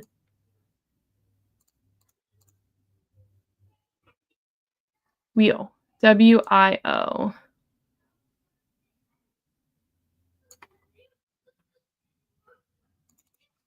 Wheel. Wheel. Instead of eruption and plague, could you use disaster? So the word would sort of mean that, but I think it would specifically refer to the like that concept of what an eruption does, like that, like it causes a disaster, but in sort of an eruptive manner, right? Which like you can maybe call it like eruptive disaster. Could maybe be a or natural disaster. Like I feel like there wouldn't be a direct translation for it, but that's sort of what it would mean. Disaster, that sort of thing, right? It would be a word to refer to that sort of damage. Okay, so we need a word for that. Eruptive disaster. Let's see. Thlii, Thlii. Thlii. Thyaa, Thyaa. Y-A. A. No, Thyaa. Could be interesting. Thyaa. Yeah. And then seek nectar could be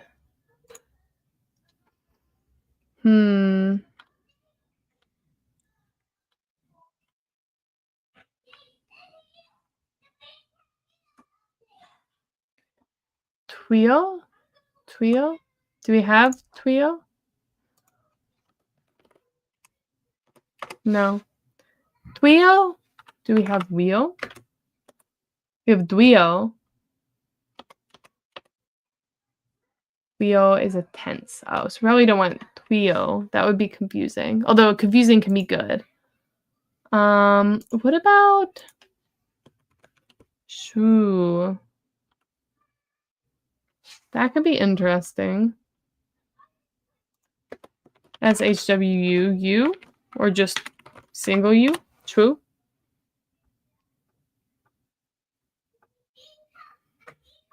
Or is that allowed? Du? Du?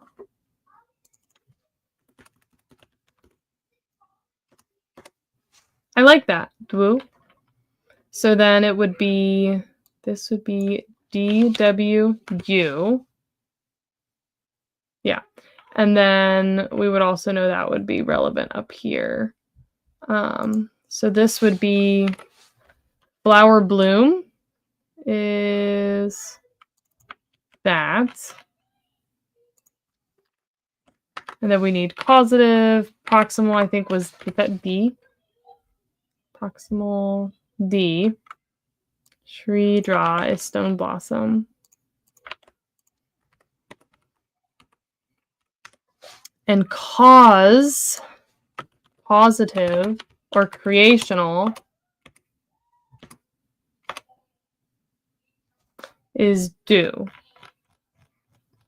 So that would be, let's see, where are we? Do. Have you developed the phonotactics of the language? Roughly. Roughly. Again, I never went through and did like IPA with this. Originally, we've started to reverse create some of the IPA, less so with vowels because those are kind of tricky to do reverse. But my idea is kind of just it would be pronounced how you would pronounce like reverse or not. It would be pronounced the default way like an English speaker would pronounce it.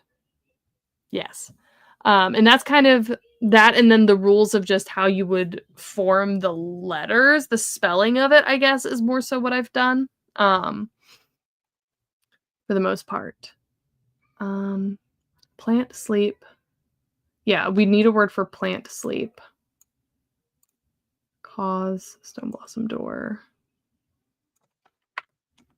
So that would be the word for plant sleep. That's this thing, right? Yeah. So let's look for a word for that. We could do drush, Druush. Kind of looks interesting.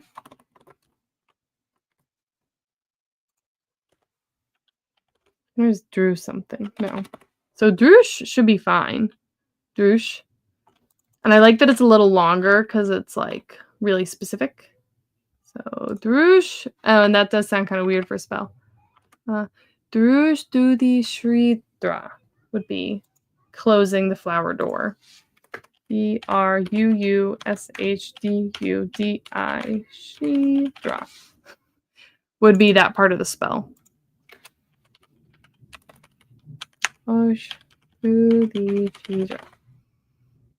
Yeah. I dig it. Okay. So then let's go back down here. We have this. Have this. We have this. We have this. Then we just need this last one, which is trust.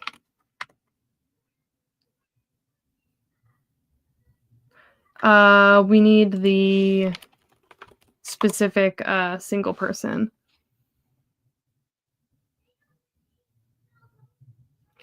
We want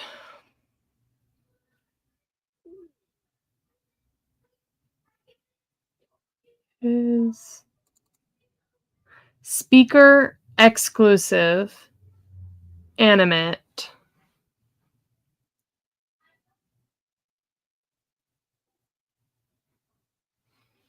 I feel like they would probably say trust me too, or trust us.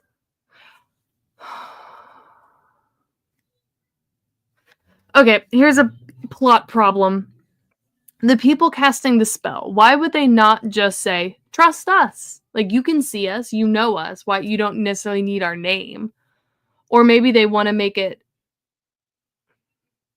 even more limited to only part of the group. Yeah, maybe that's it. They only want a few of the people in the group to be allowed to access it. So, because you'd basically need a ton of people to cast a ritual this strong to have it last this long. Yeah, future proofing.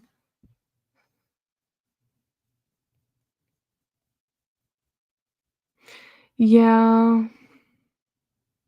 Because maybe there could be some cultural aspect where within the secret society. Actually, that is interesting because we had talked about how because there's this concept of the power of names and the like herb witches or whatever would be more have that better relationship, so they would actually teach the spirits their real names, but the academy witches would probably use fake names, like code names almost, and teach the witches or the spirits that name. So it could be interesting if some of the in the secret society, some of them go by similar names or like they pass that name down of who they are with the spirit. Like that could be interesting, almost like passing a name down. The group are not immortal, presumably, and they need to be able to check in to make sure the spirit has not found a loophole. Yeah, that makes sense. That makes sense. So let's go. Single speaker exclusive animate. That's the one I want. NO. Okay. NO. The original people could not have foreseen that some imposter may try to open it. I mean, so the whole idea is that all like these texts that they write this stuff in, again, is in this code language. It's super kept away from other people. Like it's very, very secretive, very, very exclusive. So the idea of it getting out would definitely be less likely, I would think. I don't think. No, I don't have a word for that yet. We already wrote that. All right, so trust. We could go with. Do I have this yet? Va.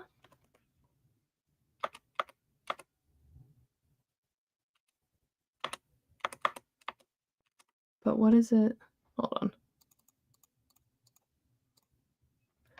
Reflexive predicative verbalizing suffix meaning an action referring back to the subject is va. But va to be trust. I kind of like that, especially given that it's like that it's similar to the reflexive. And I do like the idea of there potentially being some potential for ambiguity there. Va. And then third, fourth degree. Cha. And then the proper name. So the names. Vocative. Just SH. Yeah. Novacha. Blank, right? That would be the idea. So this whole ritual.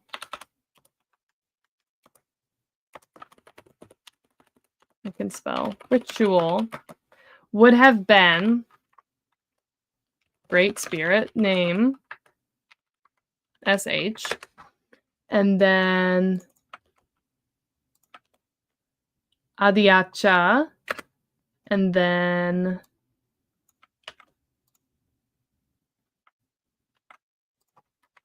this.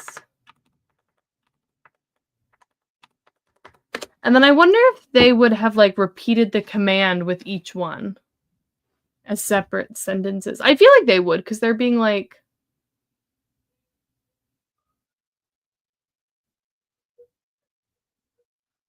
you know, like would they like repeat it over and over like this for every command? Or would they just say it all together? The same word. Like this, you know? I am for them repeating it for every member of the group. Well, this part they definitely would, but the question is whether or not they're repeating this part with every part of the ritual, if that makes sense. I feel like it kind of has a vibe if they do.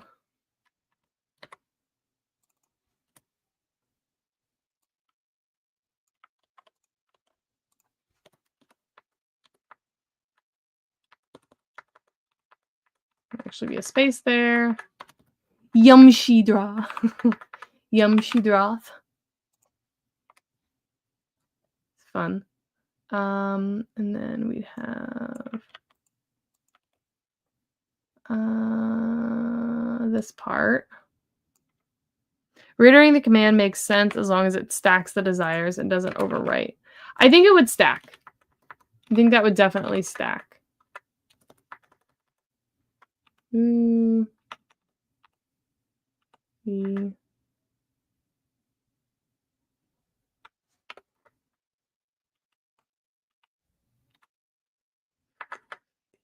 That works.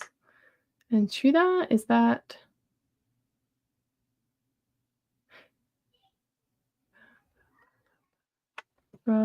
yeah, this is all one word. Okay. Like that. And then it would be... Oops.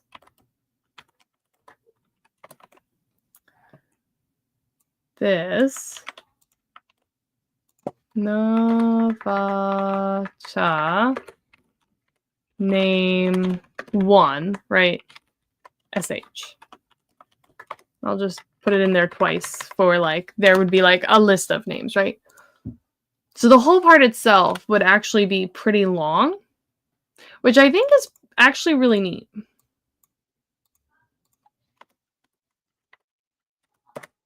There. Let me make sure this is all italic. I think it's pretty awesome, right? So they'd cast this ritual. Well, first they'd seal it, right? So they'd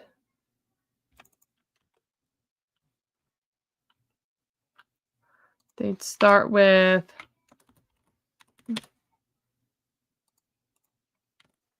Great Spirit SH Amaicha, and then that. And that would be telling them to shut it. It definitely adds to the ritualness of the stuff for that repeating cadence. Yeah, I agree. And I think it's even possible that they would go through and like say this whole thing potentially like multiple times of different great spirits, right? I think that's possible.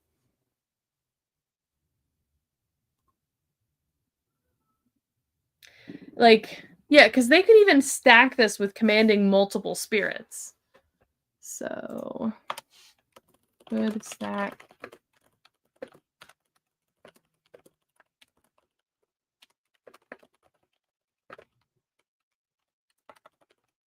Okay. All right. So then let's copy this whole bit real quick. I'm going to need to add these to the dictionary. Although, what did we say was trust? Va. Let me just put that down here. Va. Okay. So, from the ritual aspect, I feel like all of this would be super basic, right? Like they would totally know this. All of this. They would just need to have to learn like Like this is going to be all over the spell book, right? That's super duper common. This part would maybe be a little bit less all over the spell book, the ritual part, but there would be other rituals, so I don't think that's going to be tricky. Which is, you know, the same for all of this.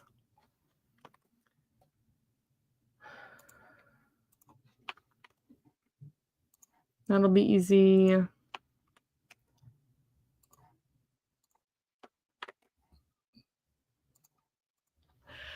And then I feel like these parts would be easy to decipher as well. Like getting that it's someone's name being called out in the vocative. I feel like they'd be able to understand that pretty easily. So then for this other stuff, let's go back up to that, which is this. Plant sleep. So that's something that would definitely be tricky. It's possible that they find a similar spell on that with, like, specifically, like, a plant elsewhere in the book or somewhere, and then they're like, "Oh, I think this is similar to this, go experiment with that and figure out what it means," you know? So, that could be for ooh. Could be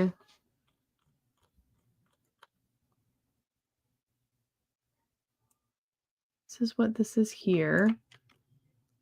Cause and it could be specifically for just a regular word for, like, flower or blossom. So it could be just draw, right? And they wouldn't understand necessarily what the stone part is later. Although they could probably figure that out. But this could understand it is doing something to a flower. Need to experiment to determine what. But how would our protagonist figure out that that doorway is a sleeping flower? So that's going to have to be part of it, right? So there's going to be a diagram in the book that I don't think would be clear enough, but at some point they are going to sneak in to try and get sight on the location. And so both to scope out like ways they might be able to get in and out. Like they're not expecting necessarily to be able to get that close, but they're trying to figure out like, okay, how do we get in? How do we get out? What exactly does this place look like? How big is the bowl? Like, how many potion ingredients can we bring? Right? Like, they're going to do one of that. And I think during that location, they might realize that looks like a flower. You know, there's all this flower lingo. I wonder if that's the flower. You know what I mean? So when going in person, could realize, whoa, it looks like a stone flower. Yeah. Maybe the form of the word for plant sleep is similar to the form of the word for hibernation. Potentially. Potentially. Blossom. Like this part, they would know, right?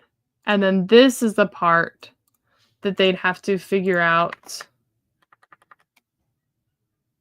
what it means. Sorry, I thought highlighting is confusing. From earlier in spellbook or other book. Okay, so that gets us this part, right? That would be through experimentation. I'm going to put red as experimentation.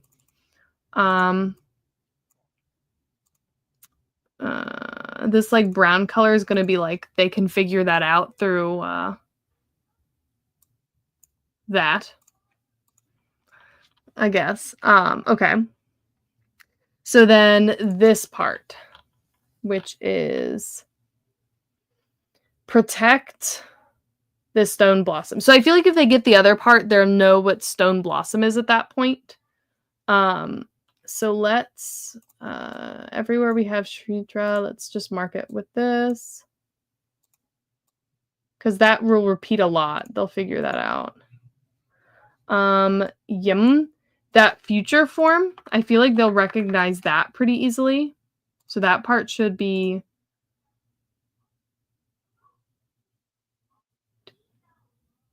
What? Why is yum there? Oh, yum is towards. I mean, yeah, they'd still probably know that. Droth. Yeah.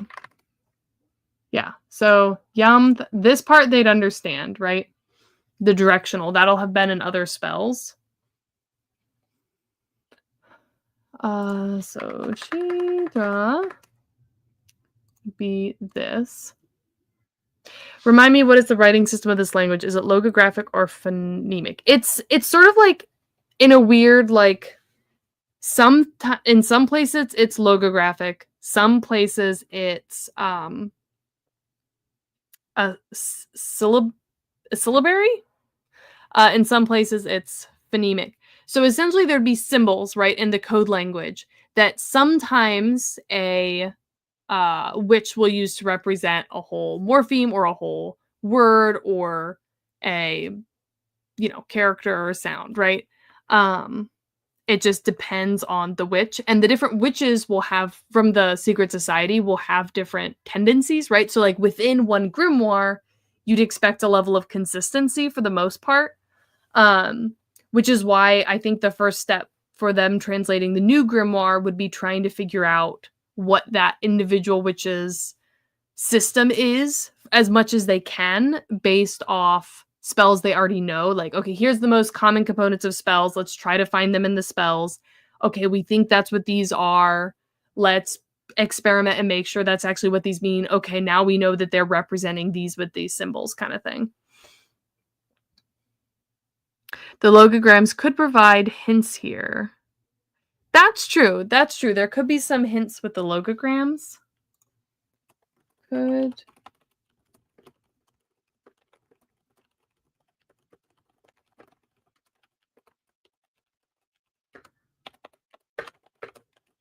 Yeah, which again, like, they could then be using a logogram for something that's not actually like the full meaning of that, but it could just be to represent the starting sound of that or something. This doesn't need to be italics either. Okay. So, Nyai Chadi. To protect the door. So, I think the Herb Witch will have a spell that's asking nicely for the spirits to protect them. Like, if they're going somewhere dangerous, they're like, if you wouldn't mind, protect me. Like, I feel like that might be something that they could get from that. So I don't think that part would be hard. So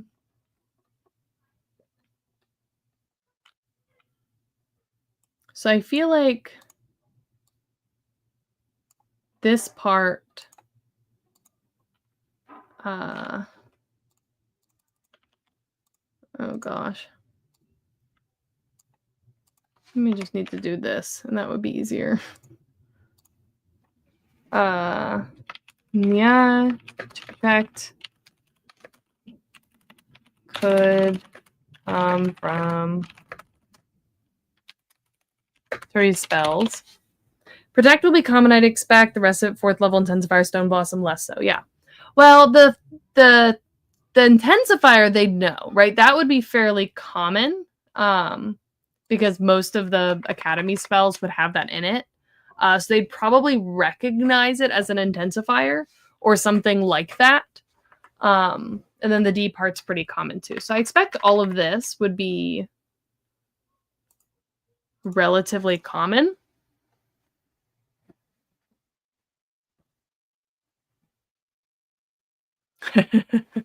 That's true.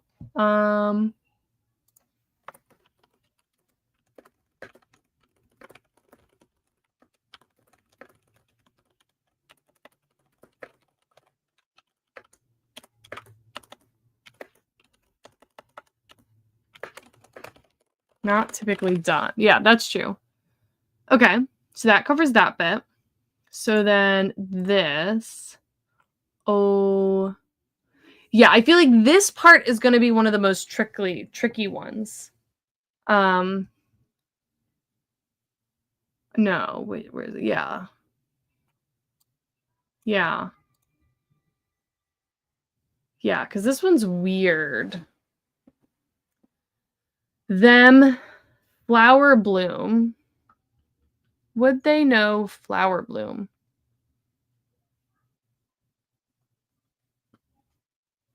How much time do your protagonists have? To me, this looks like a PhD project would look like to us.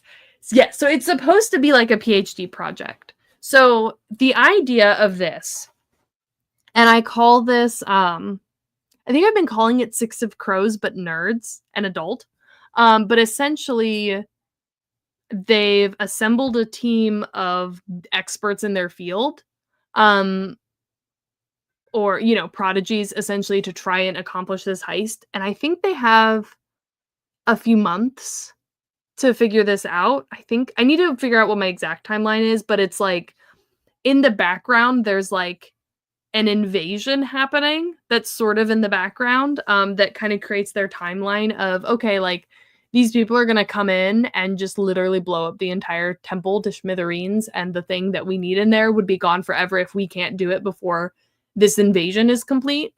Um, so they have, I want to say it's a few months, but I can stretch it as needed for what makes sense. But like, yeah, this is going to be like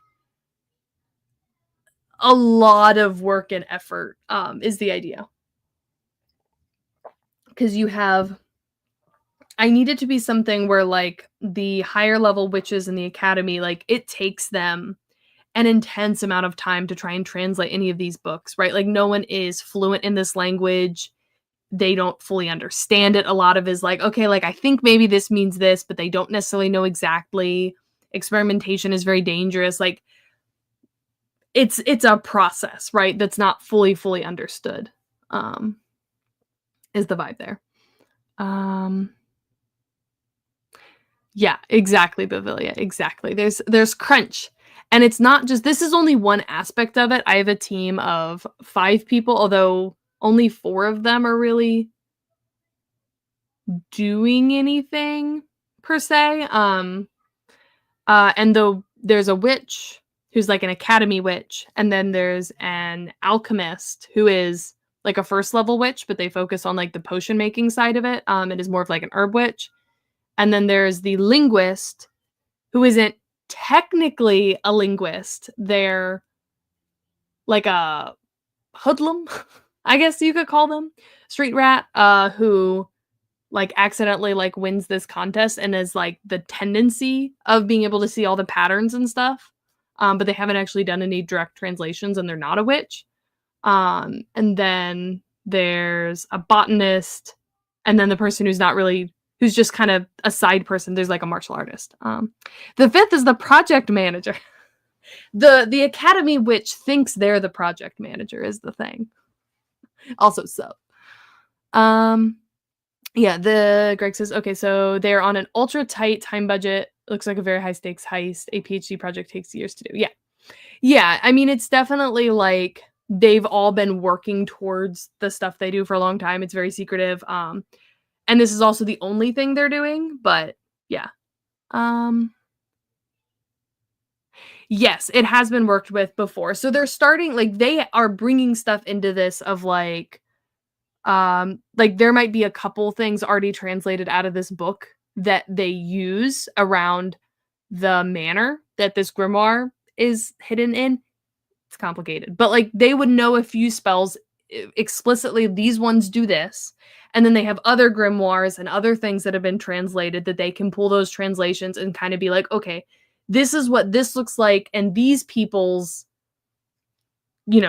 code language, and it's the same code language, they can just use the symbols in different ways, and different witches will use them in different ways in their books. Like again, like if someone has like a symbol for a flower, someone might use it for just that first sound of the word flower, you know what I mean? So they have to break down those components of that grimoire, and there's only so much to work with, but like yeah, like they're not starting from scratch. So yeah. Okay. So we were working on this one to keep the door from blooming. I think that's where we were. Oh, Voshi Shidra. So that's O-V Vosh. Yeah, this one. So them, flower bloom, base, terminative, proximal, stone blossom. So I feel like once they get the first part, they'll know stone blossom, right? And I think the rest of this, they'll be able to get. That's relatively common concepts that would be in other places. So a blooming flower. I feel like it's not that unlikely for there to be spells of a flower blooming. Like, I don't think that's that strange to have.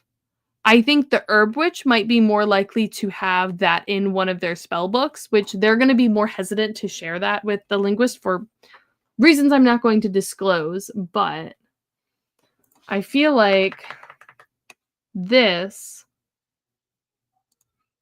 could be a similar case there. And then all of this is fine. Or we could even have maybe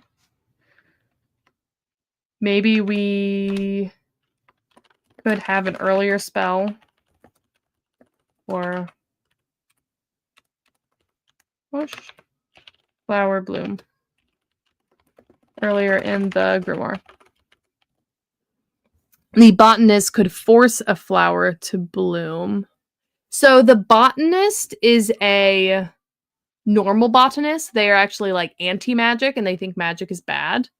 So they wouldn't be using magic, but there could be like, again, this is at a fancy estate, so I wouldn't be surprised if there was a spell in there for like, we're having a fancy garden party. Let's make sure all the flowers are in tip-top shape. Bloom, you know what I mean?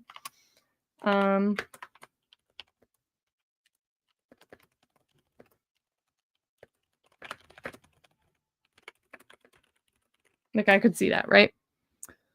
Hello, Nemo. Welcome. When the flowers bloom might well be a conditional present in other orders since that's a good changing of the seasons marker. That's a good point. Or could be a when the flowers bloom as a seasonal marker. I like that. I like that. I like that, actually, because what if there was a ritual, like a light ritual saying that, you know, when the flowers bloom, like when the specific flowers bloom, like something like rain extra or something, like drop a little bit extra of their rain there or something like that. I could see that being a thing. Okay. So let's move on to these other ones. Okwavi is...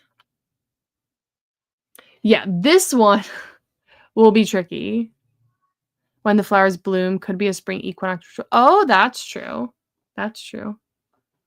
That's true. Okay, so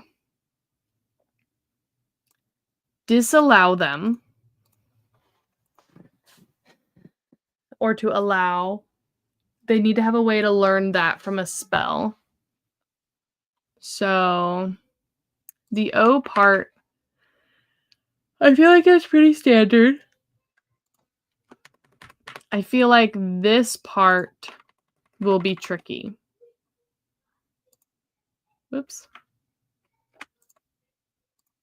Where they'll need to figure out maybe another spell with like allow or disallow. You know, I think that could make sense. And then V is standard, right? Yeah. V is pretty standard. They'll know that. Because the other part of the problem that, well, isn't directly in the translation stuff that would be relevant here is that they have a whole grimoire and like they can't translate the whole thing, right? So I feel like there's going to be a level of like, they're reading through trying to understand the symbols, the code system used in the grimoire, and they might like pick up on certain parts of it of like, I recognize this term. I think this is doing this thing that might be useful. Let's try and translate this piece, while they're also looking for the specific like ritual, right? And I like that this does not directly stand out as a ritual. So like if they figure out, okay, these are the symbols for door or gate or all this stuff, right? If they go looking for those, they're not going to find this ritual, right? Let me actually write that down. If they are looking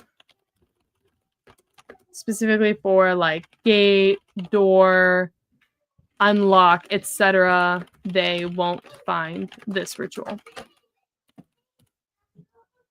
Kids, go ahead and go downstairs. I know it's 3:30. That means you can go downstairs now. Okay. Yeah, I agree. I think allow and disallow would be definitely something a little bit trickier for them to find. So they'll have to maybe experiment when they see it elsewhere, perhaps, to figure it out.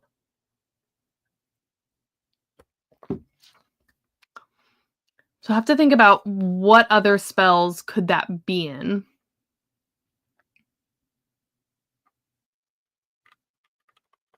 Because, like, I can think of weird ones, like, don't allow the pot to burn, right? Something like that.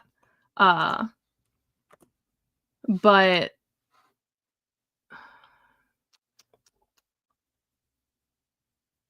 I'm not sure. We can come back to that one specifically. Okay. This one. Oh, yeah. This. I feel like this is one that they need to experiment and think it means one thing or something, and it goes horribly wrong, or there needs to be something disastrous here, because that has potential for major shenanigans, right? And this too would be tricky. That would be pretty hard for them to translate. So yeah, I feel like this definitely needs to be experimented with. Is the one that would have the spirit do something directly, so it wouldn't be clear if there was a successful spell or not unless someone got lucky. Yeah, exactly. I agree. So multiple experiments. Sometimes it does nothing. Oh no. Yeah.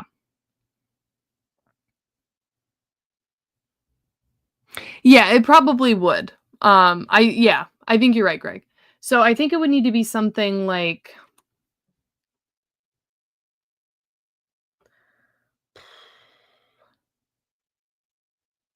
maybe eventually they cast a disallow anyone from entering the room. Which I feel like the word for room has to be container within a great container. If building is great container, right? You know? Disallow anyone from entering the room, and they think it didn't work, and then someone tries to enter the room. Could be funny, right? But there would definitely have to be like ones that don't do anything earlier. Yeah, I think you're both right with that. So could be something like disallow. What's something that could not do anything? Disallow.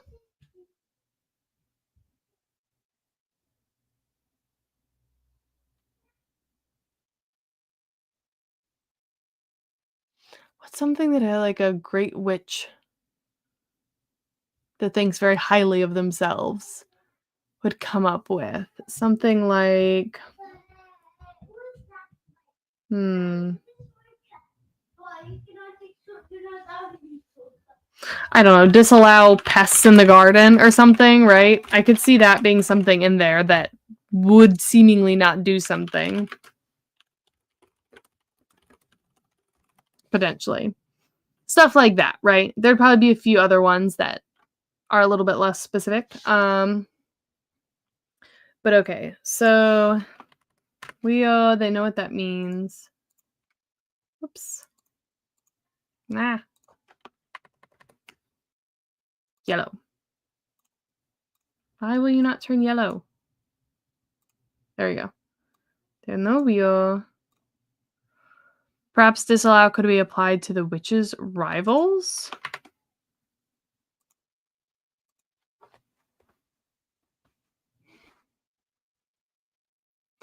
Yeah, I feel like they would be hesitant to practice with any that would have direct names, though, right? Because it would have to be ones that you've taught them the name of.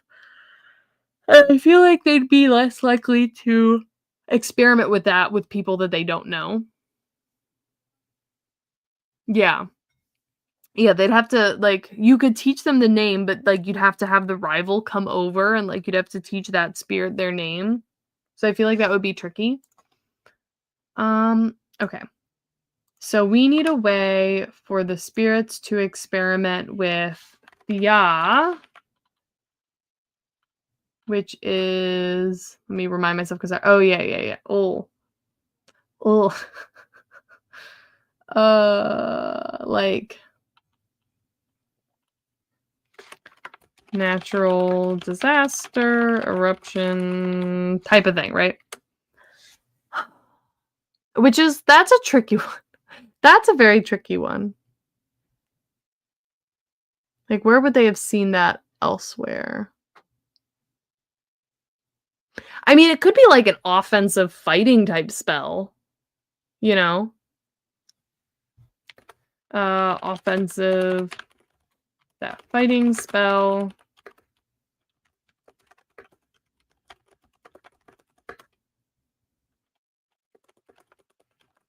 Disastrous. Because that's even something that they could use in a spell as they're trying to escape that could be useful for them to have as like a general utility spell anyway. So maybe they accidentally come across that in the book. Could there be linguistically similarity to the word for geyser? There could be. The question is, like, would they realize that? You know what I mean? Like, it could be the same word or similar word to that. Although that's innately less destructive. So maybe I feel like this word would be used for more destructive type things, like an eruption or an earthquake or a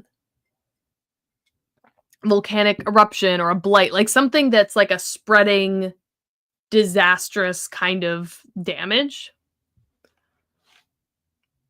Specifically, so like spreading disaster kind of vibes. Like it has to be like a negative word, like a word that involves the damage. Because I feel like a geyser isn't innately disastrous. It could be a similar word, but without the like bad parts, potentially.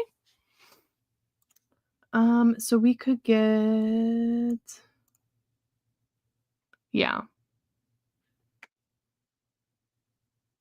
Ooh, that's true. That's a good point. Okay. So, similar to geyser.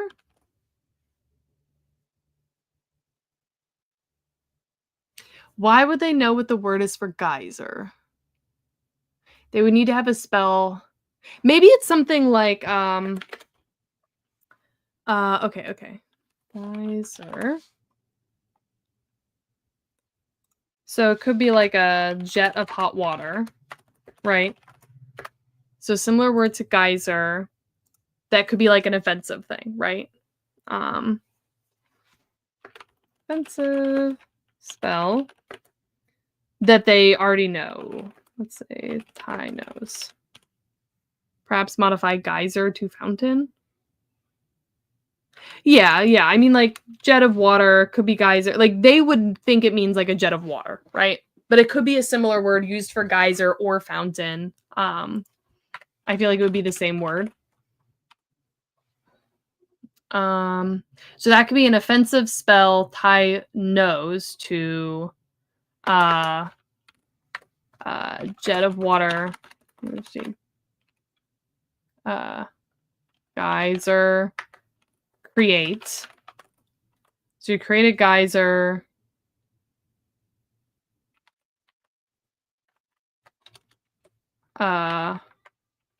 towards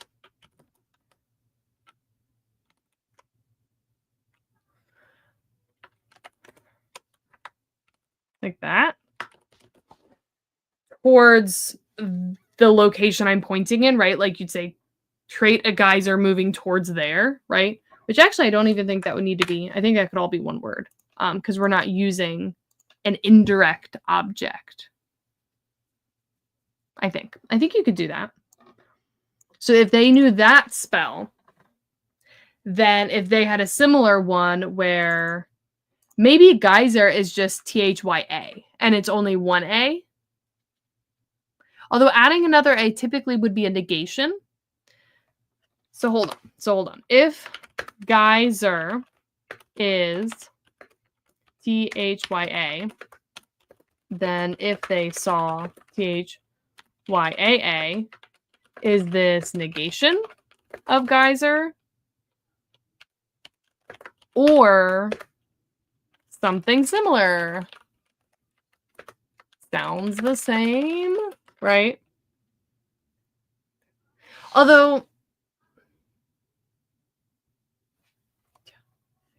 I need it to not be that close. So maybe it's actually more like that. Yeah, instead of yeah. I feel like that's distinctive enough that they wouldn't have accidentally done it already. Is tia. Is tia. Think is maybe similar / the same. Right? I think that would make sense. Tia and cha. I feel like they'd be less likely to think it's the same if it starts differently. Like, I feel like tia and tia are more similar. Like, I feel like if it was xia, they wouldn't necessarily, like, think maybe that's the same word, right?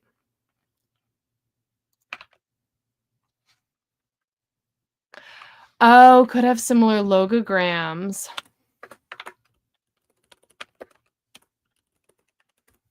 Okay.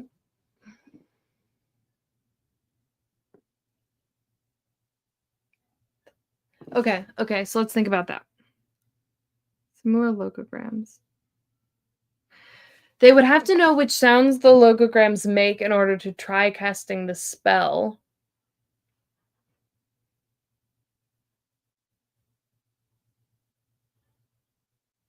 So maybe the word isn't even similar, but the logogram is similar, or maybe they use the logogram in it, like the logogram that they use for geyser.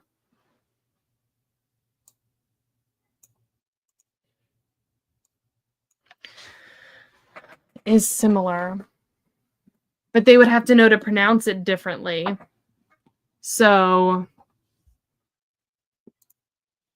they would have to know to pronounce it differently. So it can't be the full word. So maybe it's the logogram for geyser plus a couple letters. So maybe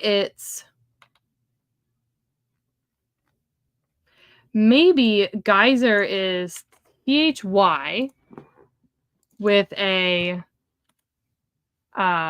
represented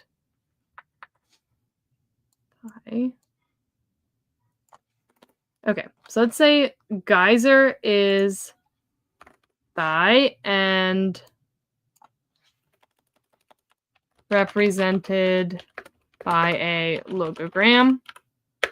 Then here, yeah, is the logogram for geyser plus whatever symbols they use for AA. So like it starts with the logogram for geyser, so they know to pronounce it th, thigh, and then they would need the right? That's true. Well, so no, the problem with that, Greg, is that they have to be able to pronounce it, right? So if they miss a line or an arc and they think it's something else, they're gonna pronounce it differently. So that's more of like a translation mistake than it would be like having an issue here with the similarities. Um, Two-part logogram, opening syllable, geyser. Yeah, yeah. They have to know what the sounds are. So maybe they have a syllabary. I don't know. I can't remember, but like a symbol that represents that long A sound. Symbol for long A sound, right? And so they're like, oh, like that seems safe enough to experiment with. I like that. Okay. So that gets us there. So then we need the dwuvdi, which thank you, Biblia. Yeah. It's definitely interesting. To seek what's in the flower.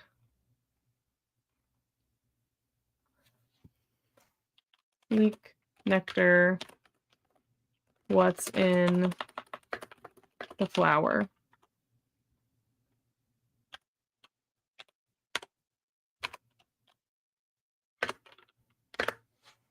Logo syllabaries are fun. Yes, I do think they're fun too. There's a part of me that's like, I should come up with the actual symbols, but like, there's absolutely no reason for me to do this. If this ever becomes like a major motion picture, then we can come up with the actual like code language for it. But I do not need to do that to myself. I am already coming up with a full like conlang for making the spells and a full chemistry system for making the potions. I don't need to do more things. Okay. So we have something that comes from Atori's spells.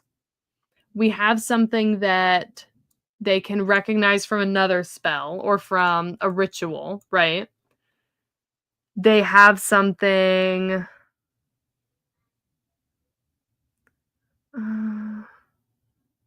that they can experiment with, right? To funny effect. They have one that they can think does one thing, but then it does something else and becomes a helpful utility spell, as well as helping them understand this. So I do need something at some point that... Oh, and this can be... Okay, hold on. This is the logogram that I recognizes to help Giri. I love their names. I love Giri. I think that's such a fun name. He's our little linguist, or not an actual linguist, but he's playing the part of the linguist, right? So this could maybe be, because at some point I need something they can't translate to require them to go break into the academy and find a book that has the translation that Ty can be like, I recognize this symbol. I don't know what it is, but I know it's in like this book. We just need to break into the academy and go get it so we can figure out what it means. Maybe this could be a good opportunity for that, like the use of this. You can experiment on your own at least. Yeah, fun names. Yeah, the hard part with the fun names is like, I feel like there are some things, especially with these names, where it's really hard to represent them with correct pronunciation, because I know people can just do pronunciation guides, but I really want people to look at it and have an at least close innate ability to pronounce it. And if it's constantly difficult to pronounce, like, then people just, I don't know. I always struggle with that, so I feel like other people would. But like one of the names I had come up with originally that I'd wanted to use here, I ended up not using it, which was Shaza, which I ended up using in a D&D campaign with a friend because I'm like, I just want to use this name somewhere. But like no one could pronounce it because like I spelled it like that, but I was pronouncing it Shaza, mostly because when I was showing it to my husband, he pronounced it that way. And I'm like, I like it, but like, how do you tell a person to say Shaza? You know what I mean? I don't know. It's hard. It's hard. People mispronounce even Tolkien names. It's fine. Embrace it. I want people to be able to like pronounce it. Because like people pronounce it as Shays, which like it's not what I want. I'm reminded in how in the Artemis Fowl series of YA books, the author had invented an alphabet for the fairies, and each page was bordered by. That is really cool. Looked like decoration unless you knew to decode it, but if you did, it actually translated it. Yeah, like if I wanted to do something like that, I totally could. But I feel like given how complicated this is, it would be too much because it's not a one for one. You know what I mean? English monolinguals are always the worst anyway. Yeah, but like that's me. I'm part of the problem. How do you tell people how to pronounce it? You make a rhyme that has the person's name. I guess that's true. Like, I feel like I could get away with that for like one name. I don't know. I lean away from it because I'm really bad with pronunciation guides. I'm going to be completely honest with you. Like, it's not that I skip over them entirely, but I don't remember that kind of stuff. So, like, if I read the pronunciation guide for a book, if it's not like in the set of natural pronunciations I would have for that, then if I move forward, I'm just like, and I get to the name, I'm like, something, and I kind of like mumble it in my head. And then I keep going because I can't remember. I'm not going to flip back and check every 2 pages because I have ADHD and I remember nothing. And then I will stop remembering, like, of all the ones I can't remember the exact pronunciation, it's like I can't connect the information to their name in their brain. So when I see it later in the book, I'm like, I have no idea who this is. And it ruins my reading experience to have names that I can't. Like, I'm pretty sure it's more of like the way my ADHD is with not remembering things that's the problem here, but like it is a serious issue for me. Yeah, you can confirm, can't you? Or you have someone in universe mispronounce it. Yeah. Yeah. Yeah, people mispronounce real world names even in audiobooks. It's hard. It's really hard. And if I do make the audiobooks for these like especially like oh my god, can you imagine if I get an audiobook made for this book and they have to pronounce all the spells? Oh my gosh. I think who was I joking with? Weren't we joking on a stream that we were just gonna make Bib do it or something? And, like, I'd write it all in IPA and then be like, "Alright, Bib, you're gonna pronounce all of this." For random characters, just insert just the spells with Bib's voice. Oh my gosh. That would be funny. Okay, anyway.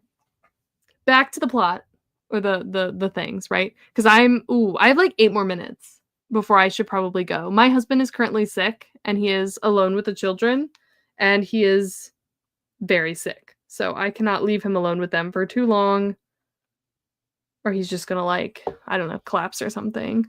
I can confirm the bib spell thing. Yes, it happened.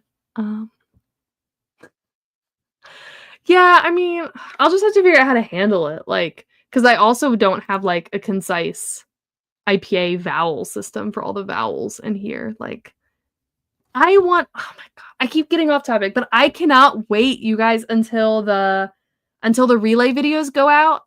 Cause like you can see like the full text that I translated and I pronounce it probably really bad, but I feel like we need to dissect it and figure out my vowel system once that comes out. Cause I may or may not have let Ross listen to that part of it.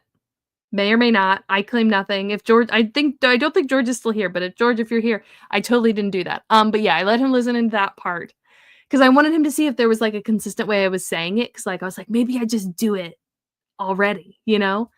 And like, I did not. Yeah, so we're gonna have to fix it.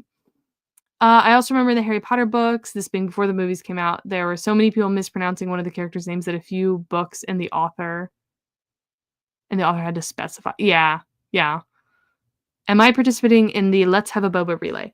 I don't know yet. I told them because they did reach out to me, and I told Jake and Miles when it comes closer to like actually time to sign up to do it to reach out and ask me again because it'll depend on how much time I have. Because when they asked me, I was like, I am working 80 hours a week because I already agreed to do too many things and I'm very overwhelmed and I'm doing too many things. So we'll see when, because I think it's going to be like over winter, right? That they're doing that relay. Because if they do, then maybe I'll have time. I'm hoping I can do it. I do not want to commit to anything unless I know for sure I'm going to have time because I have a problem. I'm sure you have time for more stuff. What's another 10 hours a week or so? I mean, you know how I do. It would be fitting, but I'm trying to be better. I'm trying. Ooh, you're in that one, Nemo? That's exciting. I want to do it. I'm hoping I do. Although, with my luck, it would be very, very different. But I don't know. Fingers crossed. We'll see.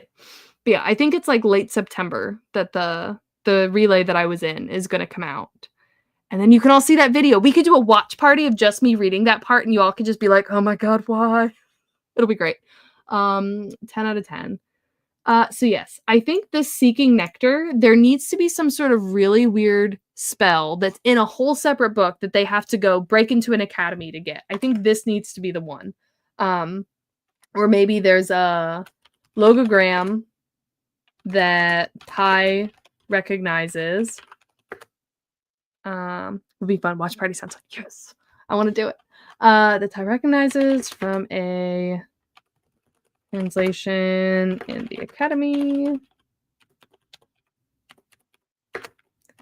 Need to go steal it.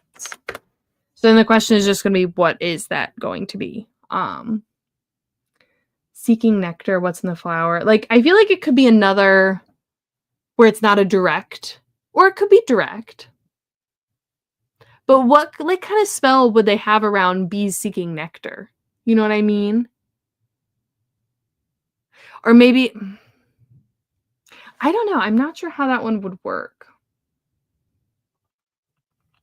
Where did that one even go? Seeking what's... Ooh.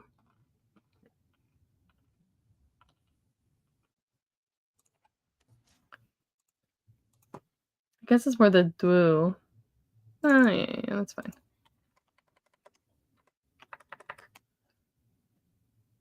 That could be with the bee.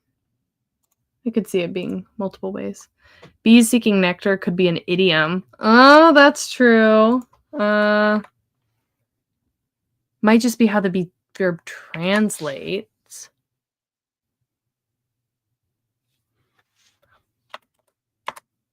Could be an idiom. Could be literal translation, but used to mean seek what's inside.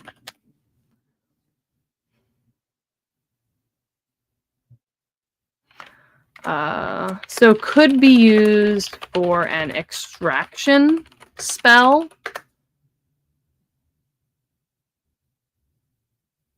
Like, maybe not literally this, but like extract the pearls from the oyster. Or find the pearls in the oyster.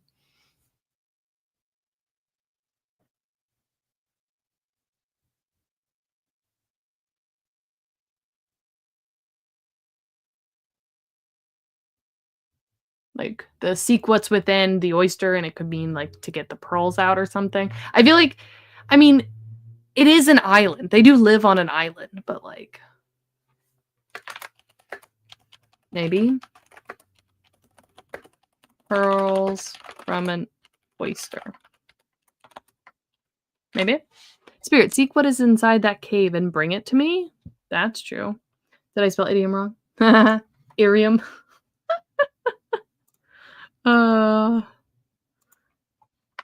Or seek what is inside that cave.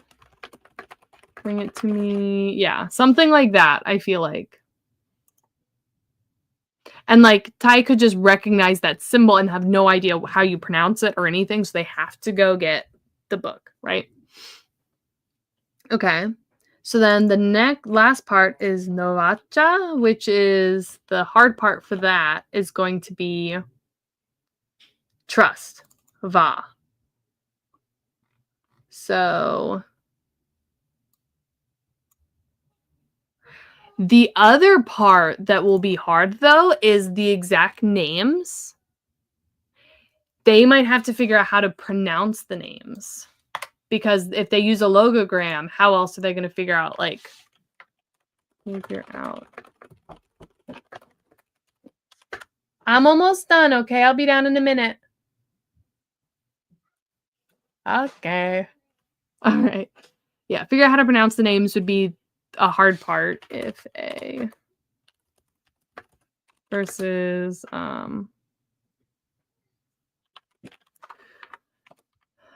but then va. Where did this come from? Drew? Oh, that should be up higher. That's fine. Va meaning trust. That's true. That's true.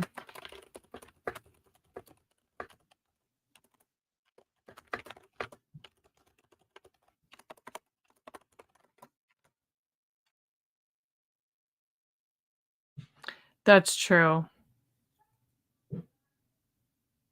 Yeah.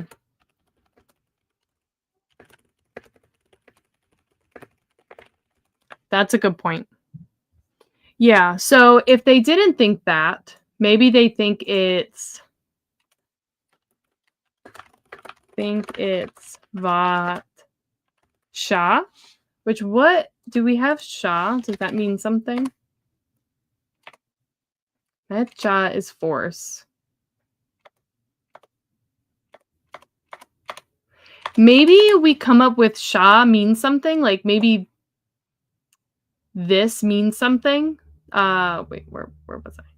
Yeah, vat and sha could have two separate meanings that I could work into this. That could confuse them, but it would have to be a verb. Also, did I not verbalize this? This might need to be verbalized. Trust. Yeah.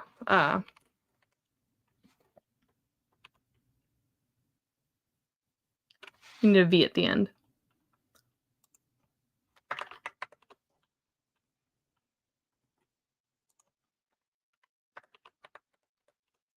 Yeah, so something that they can combine to make a verb that is that, right? Maybe.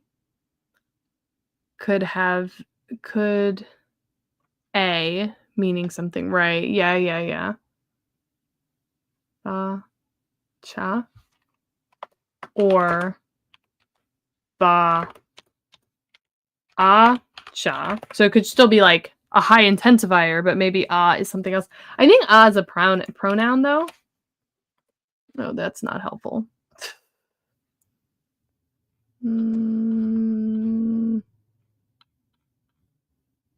Yeah. I or we, my or our. So if it's possessive,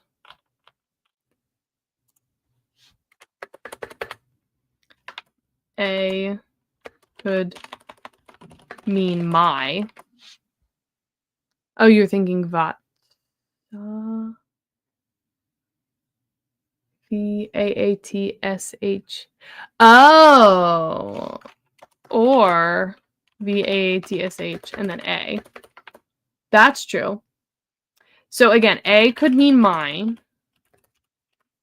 in that.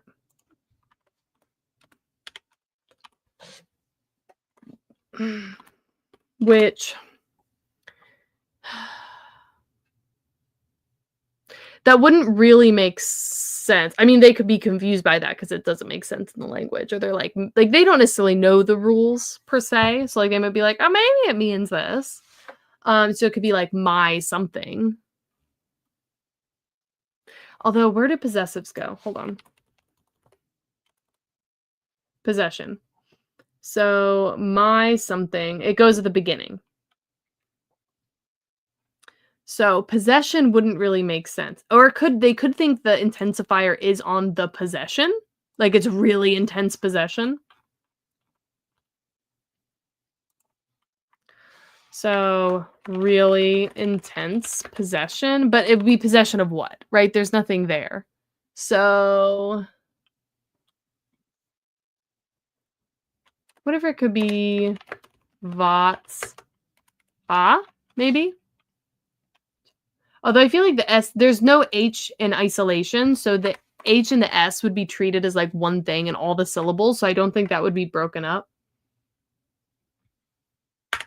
Vatsha could be a thing.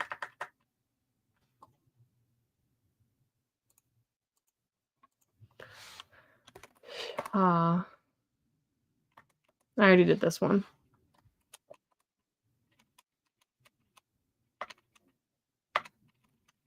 Yeah. I feel like that could be doable.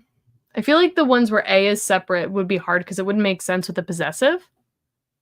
Vatsha. Yeah, I feel like Vatsha. Because I don't think we have anything which is Vat. No. So if Va is trust, then what could Vat be that would be maybe somewhat similar to trust? Vatsha. And it has to make a verb. A base verb. So sha needs to be a base verb meaning something. Belief. Oh. Belief. So it could mean like believe these people, and then it could be something belief. Like don't trust these people or respect. Yeah. What would a spirit have for respect though? I feel like they wouldn't have a concept of respect. They would have a concept of like the way they feel towards their goddesses, right? Which is more of a worship kind of thing. Oh, Vat could be belief here. Oh, you're right. Yeah, that's what we're talking about. Sorry, hold on. Vat could be belief or respect. And then Sha would need to be something that does something to something like combined with belief. Belief of something, respect of something. And this is with like something, this person. So, I don't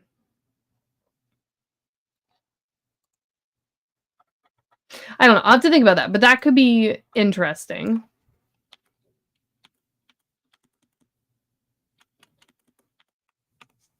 I think it is. Sha could be people or words or speech. People, words / speech. That's true. And if so, this would mean believe the words of this person. That's true, and they could think it means this.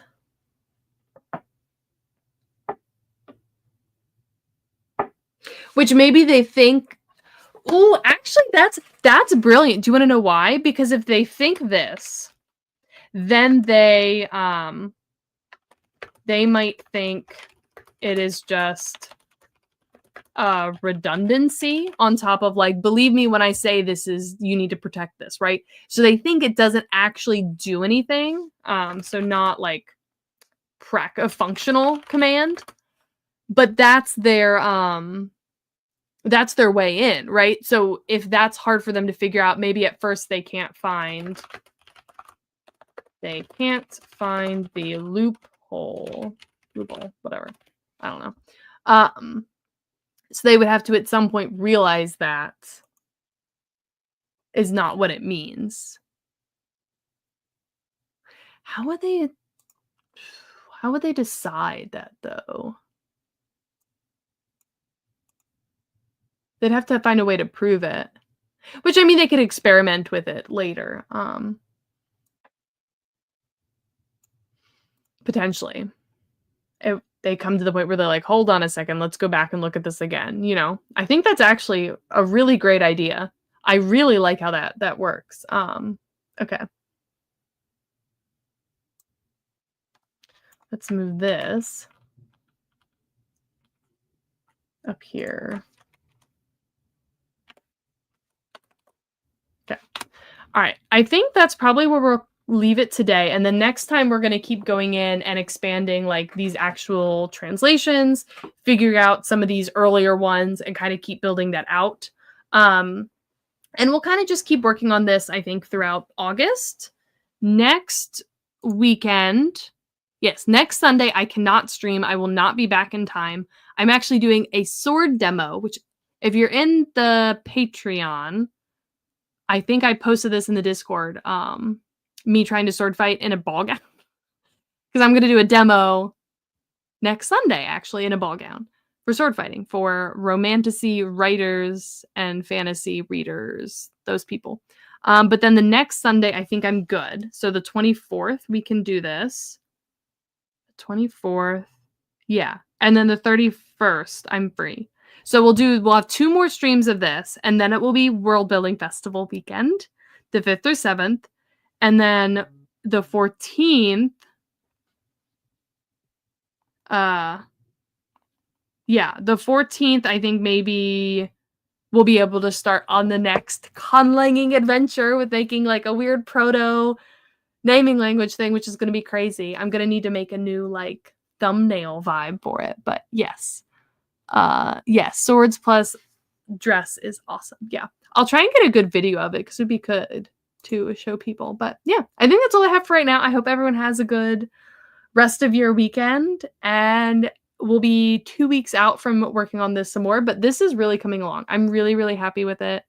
Don't forget the red circle and the face. Yeah, true. We've been joking that we're gonna get like, if you've seen, what's the movie?